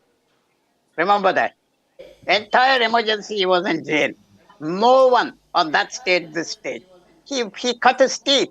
He suffered. Whether he's good or bad, that's another issue. He was the only leader. So you are confirming the end of ideology. He spent the entire emergency in jail and now he is happy in a happy alliance with the Congress party, the same Congress party that brought in the emergency. No, Abhishek, one more sentence. One sentence. I'll be very brief. Who brought the entire opposition together today? Kejriwal, Congress, anathema to each other. Mamata Banerjee, Congress, anathema. All of them. Who brought them? It's a BJP which brought all of them together. The third point, I respectfully ask Mr. R.P. Singh to remember, in Andhra Pradesh, BJP got 6 MP seats as an alliance. Even GVL wasn't given a ticket. GVL Narasimha Rao, the most prominent face of BJP. All original BJP leaders, Vishnuvardhan Reddy, former President Somveras, all were kicked out. Newcomers were given 6 MPs. Newcomers who came in the last 24 hours. I just want to mention it. I don't want to go on a moralistic tone. So ideology, what ideology is there? And people, everybody contributes. But the entire opposition came together. The BJP brought them. This is the strangest political move where you unite your enemies. I never heard of that before. Okay, RP Singh, would you want to respond since the question is directly to you? Well, within our party, we keep accommodating people as per their capacities and as per their caliber, and then they work within the party also. They work with as elected parliamentarians or elected MLAs also. So this our former CM in Madhya Pradesh or in Rajasthan, it keeps shuffling. The party work is designated as per the requirement in the party. So, but coming to the friend from Samajwadi Party, sir, which party are you talking about? Mulayam Singh ji को क्या हालत की थी आपके अखिलेश यादव जी ने, और कहाँ क्या स्थिति कर दी थी मुलायम सिंह जी की रहते हुए? तो वो दिखता है कि परिवारवादी पार्टियों में कैसी स्थिति रहती है. हमारे यहाँ पार्टी में व्यक्ति चुना जाता है, मंडल से लेकर, जिले से लेकर, प्रदेश से लेकर, फिर देश भर के चुनाव के अंदर व्यक्ति चुना जाता है. आपकी तरह नहीं कि जबरदस्ती किसी को अपने पिता को ही साइडलाइन कर फिर पार्टी पूरी तैयारी. और मुझे वो भूलता नहीं जिस प्रकार से केसरीनाथ त्रिपाठी जी को हटाया गया था पार्टी से. तो these are basically all trends of dynasties, and then which used to happen in Aurangzeb regime or the Mughal regime. Okay, you have answered. Okay, you have answered. Okay, RP Singh, but you see, let me just direct this conversation now towards the comment that was made by Piyush Joshi, which is that we have a set of politicians who are thinking of their own career, and then we have electorate which thinks that please deliver on your promises and then move on. But Piyush Joshi, my question is that if this is essentially going to be a referendum on Prime Minister Modi, it's turning out actually to be a very presidential kind of election where the opposition has just failed to counter or respond to the BJP in terms of a face, in terms of a leader, in terms of a very clear, cogent agenda. And that's getting reflected in the manner in which opposition is conducting itself from day to day in the midst of the Lok Sabha election campaign. Well, Abhishek ji, it's not over until the fat lady sings, So till the results are announced, I wouldn't like to believe that the opposition has failed. The rally of today is a testament to this, that the opposition is able to organize and mobilize mob and is able to convey its message. What I was talking about, that this message needs to be stronger, this message needs to be more firm, and this message needs to be more direct. That is what I was trying to say. So if it is going to be a referendum of Prime Minister Modi and his dictatorial form of governance, I think the opposition is well geared up. I think the opposition is united. I think the opposition wants to communicate, wants to engage with people directly, and is successful in doing so. The lines are drawn. There's a very clear-cut Politburo form of democracy which the Bharatiya Janata Party wants. That Politburo possibly I'm talking about is of China and not of India. So this is what the BJP wants, that a single-party democratic system. Whosoever is in fierce opposition is going to be punished or is going to be accommodated directly or indirectly inside the BJP. This is what we are seeing evolving over last 1 year period. So this is going to be interesting times, and may the best one wins. But I think that the opposition is very well geared up, and it's going to give Prime Minister Modi and the Bharatiya Janata Party a run for its money. And 400 par is a dream, and it will remain a dream. And only in the Prime Minister's imagination he is going to go cross 400. I think somewhere BJP is going to be ending up somewhere around 150 to 220. Well, if the BJP has the money, opposition can't give BJP the run for its money. But Rajat, would you want to respond to what Piyush Joshi said? That's good one. But money is always opposition. Wishes were horses, the opposition let will be riding Rajat it. But unfortunately, the situation, the way it is stacked for the opposition, the most important thing is that the narrative is not there. I mean, you will fight, that's fine. I mean, you ought to fight. We all want to see a good, strong opposition in this election as well. But the narrative is so distorted. There are no 4 or 5 big issues around which you're going to contest and have a viable plan. You can't be saying that, okay, I will be promising old pension scheme, along with that guarantees on legal guarantees on MSPs and 1 lakh to every woman. All of these things won't even add because they sound farcical. Give us a plan of action that this is the positive plan of action that you have before the nation, that you can actually lead this country in the vision towards 2047. If yes, you will be able to draw in more people. I think you should shut this argument or this narrative where all these people are coming together only on the plank of you arrested me, you put a case on me, whereas all these mistakes these people have been consistently doing over past several decades. Okay. So you won't get a leeway on that. If you've committed a mistake, you'll have to face the law. But on the contrary, how you could have changed the narrative on this election is by coming up with some positive agenda. Right now, Modi Hatao cannot be an agenda. Keep that in mind. I mean, that's an unsolicited advice that I'm giving you. But the people want to see a good opposition coming up. 20 days, you're going to have an election. You have no game, no plan of action. This is the first meeting of India Alliance, by the way. It was created in June last year.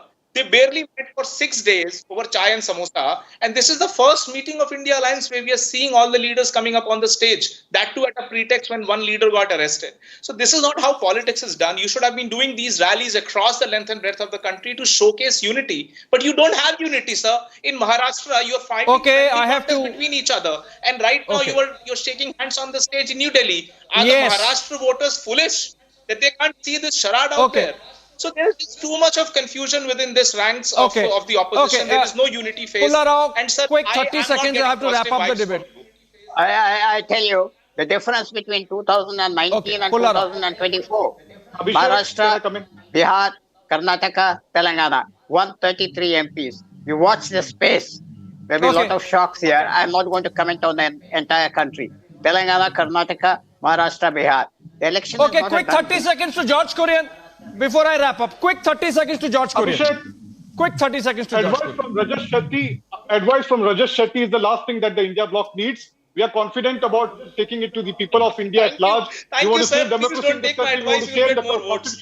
He said unsolicited advice, so you are absolutely free not to take it at your own expense, and you don't have the money also, as Congress party says. But I have run out of time. Thank you so much, friends, for joining us. R.P. Singh, Rajat Sethi, Piyush Joshi, Anirban, George Kurian, Deepak Ranjan, and Pulla Rao. Thank you so much for this Sunday conversation. Short break news continues on the other side. Tomorrow, 9 p.m. Arnab Goswami is back with the debate.